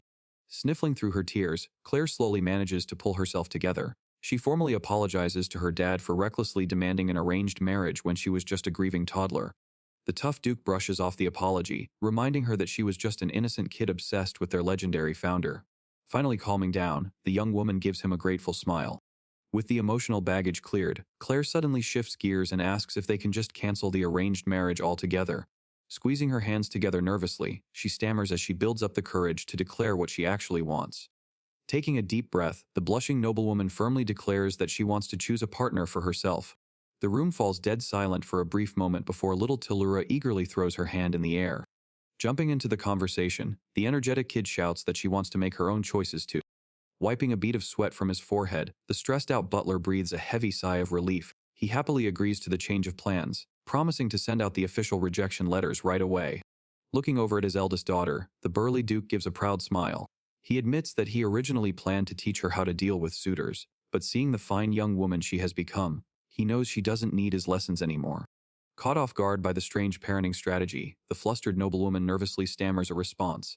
Brushing it off, her father assures both of his girls that there is no reason to force a marriage if neither of them want it. Bowing her head in respect, Claire gives him a sincere thank you before her attention suddenly shifts across the room. Stealing a nervous glance at Takumi, the blushing girl quietly twiddles her fingers and mumbles to herself. Catching her obvious hint, the tough dad strokes his beard with a knowing smirk. The flustered girl quickly turns away to hide her bright red face, stammering out a frantic denial. Watching her squirm, her father just chuckles in agreement while little Tilura tilts her head in pure confusion. With the heavy family drama finally settled, the tough noble decides it is time to wrap things up. Turning to his loyal butler, the tired duke asks if his guest room is prepared for the night. He admits he is happy just seeing his daughters again and is ready to get some rest. Bowing his head, the sharply dressed servant promises that everything is set. But before the duke can walk away, the butler steps in and brings up one last piece of business.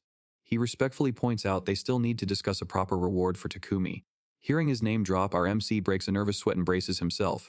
With the topic of a reward brought up, the duke turns to our boy. Slowly repeating the word gift, he prompts Takumi to break a nervous sweat. The imposing noble asks if his special ability is really just herb cultivation. Takumi gives a stiff nod to confirm it. Jumping straight into the pitch, Claire eagerly brags to her father that he can grow all kinds of plants with his power. First, she explains how he easily grew the capwort that cured her little sister. Then she drops the heavy reveal that he also successfully cultivated Lo through pure experimentation. Hearing the name of that rare plant, the battle-hardened noble's eyes widen in shock. Flabbergasted, the duke asks if she seriously means the high-grade herb. With a proud smile, Claire confirms it while bragging that it was super easy for him. Our boy gulps nervously as he watches the powerful noble get blown away, all while Claire keeps hyping up his amazing skills. Stepping into the conversation, the sharp-dressed butler backs her up. He explains that Takumi works hard every day to master his gift, even creating herbs the older man has never seen before. To seal the deal, Sebastian assures the duke that both he and the young lady have personally tested the goods. Taking it all in, the duke admits that our boy's cultivation gift sounds highly useful. His sharp eyes quickly shift to a small box sitting on the table. Crossing his arms, he notes that a simple status report couldn't be the only reason they called this meeting. Claire eagerly reveals they want to set up an official sales contract. Chiming in, the butler explains that backing Takumi's herbs with their family name would bring huge benefits to the entire estate. Staring dead ahead, the imposing noble asks our MC if this is truly what he wants. Meeting the imposing noble's gaze, Takumi admits the offer sounds great. However, he firmly refuses to accept a contract the other party doesn't truly want. He explains that Claire already broke down all the pros and cons of tying himself to their powerful family. Still, our MC insists he isn't just looking for a free ride. He humbly adds that he just wants his cultivation gift to be helpful to them. Staring him down, the battle-hardened duke quietly takes in his words. Suddenly, a small smirk breaks across the older man's face, catching our boy completely off guard. Tipping his head back, the noble bursts into a booming laugh that shocks everyone in the room. Still chuckling, Eckenhard admits he didn't expect Takumi to look him dead in the eye and speak so boldly. The powerful man warmly praises our MC for having some serious guts. Settling back into the sofa, the duke officially offers to strike a deal. Lighting up with excitement, Claire eagerly asks her father if this means everything is settled. Breathing a sigh of relief, our boy happily thanks the noble for the opportunity. Giving a firm nod, Eckenhard orders his loyal butler to finalize the paperwork. Standing up, the imposing duke extends his hand and looks forward to their new partnership. Gripping his hand tightly, Takumi gives a confident nod and officially seals the deal. Slumping onto his bed, our boy lets out a heavy sigh of relief. He admits the duke is an intense guy, but definitely a good one. Calling his giant familiar over, he happily treats the big girl to some well-deserved head pats. Pulling his hand back, he notices her thick white fur is covered in grime. Flashing a menacing smile, he excitedly announces that it is bath time. Realizing what that means, the giant wolf nervously whines in response. The sharp-dressed butler suddenly knocks and steps into the room. Sebastian politely apologizes for interrupting their playtime. Getting straight to business, the older man presents the official sales contract. Taking the document, Takumi is once again surprised that he can effortlessly read the alien text. Deciding not to overthink his magical translation skills, he turns his attention to the official agreement. The sharp-dressed butler reminds him that even an informal agreement needs a formal look-over. He breaks down the profit-sharing and conditions for trusting the Duke with his harvest. Nodding along, our boy agrees that double-checking the fine print is a smart move. He starts flipping through the documents as Sebastian politely offers to answer any questions. Suddenly, the door clicks open. Catching him off guard, the imposing Duke himself steps into the room. Bowing his head, the powerful noble formally thanks Takumi for saving both of his daughters. Flustered by the intense display of gratitude, the young man quickly tries to give all the credit to his giant furry companion. Our boy tries to downplay his accidental healing magic, but the Duke refuses to let it slide. Standing firm, the grateful father insists he accept the thanks. Realizing he is not going to win this argument, Takumi awkwardly agrees. Shifting gears, the battle-hardened noble nervously glances across the room. Sweating bullets, he cautiously asks if the giant monster is upset with him. Confused, our MC assures him the big girl is perfectly fine. Backing him up, Leo lets out a happy bark. Hearing that, the intimidating Duke clutches his chest and breathes a heavy sigh of relief. Stepping in, the sharp-dressed butler reminds his boss that our boy and his giant familiar aren't the type to hold petty grudges. Still sweating, the imposing Duke admits he just wanted to make absolutely sure he wasn't being disrespectful. Bowing his head, the battle-hardened noble formally apologizes for his strange behavior. Waving his hands, Takumi cheerfully brushes it off as the silver wolf lets out a happy bark. Later that evening, the group gathers in the grand dining hall for a lavish feast. Wiping his mouth, the Duke gets straight down to business and asks if the contract terms were acceptable. Flipping through the documents, Takumi admits he actually has a few questions. He points out a few minor details which the powerful noble quickly clarifies. Fidgeting with the papers, our MC nervously points out that the deal seems heavily rigged in his favor. Stepping into the conversation, Claire proudly reveals that she and the butler personally drafted the generous terms. Backing her up, Sebastian insists the partnership is just as valuable to their household. The Duke explains that securing a steady supply of high-quality herbs officially opens up a lucrative new trade route for his territory. The butler warns him that once word gets out about his magical farming skills, rival nobles and greedy merchants will definitely come sniffing around. Letting that heavy reality sink in, the Duke asks for his final answer. Rubbing the back of his neck, Takumi admits he never expected the deal to be this good. Still, he cautiously asks if he can add one small condition. Eager to help, Claire offers him a small cash loan if he needs it. Looking away shyly, our boy nervously asks if he can just keep living at the estate a little longer. Hearing that, the imposing Duke and his staff freeze in stunned silence. Confused by their blank stares, Takumi nervously asks if he said something wrong. Breaking the tension, the battle-hardened noble throws his head back and bursts into booming laughter. Thrilled by the idea, he enthusiastically tells Takumi he can stay as long as he wants. Watching the wholesome scene unfold, Sebastian and Claire let out a collective sigh of relief at the surprisingly simple request. Stepping forward, the sharp-dressed butler offers to officially write the lodging terms into the agreement. Waving him off, the Duke insists our boy is welcome to stay as a guest with or without a formal contract. Eyes going wide, Takumi eagerly asks if they really mean it. The group happily confirms, causing the young man's face to light up with relief as he quickly thanks them. With a few quick strokes of a pen, the lucrative herb trading contract is officially signed and settled. Letting out a heavy sigh, our MC realizes his work for the day isn't over just yet. Turning to his giant furry companion, he nervously reminds the mighty beast that it is finally time for her bath.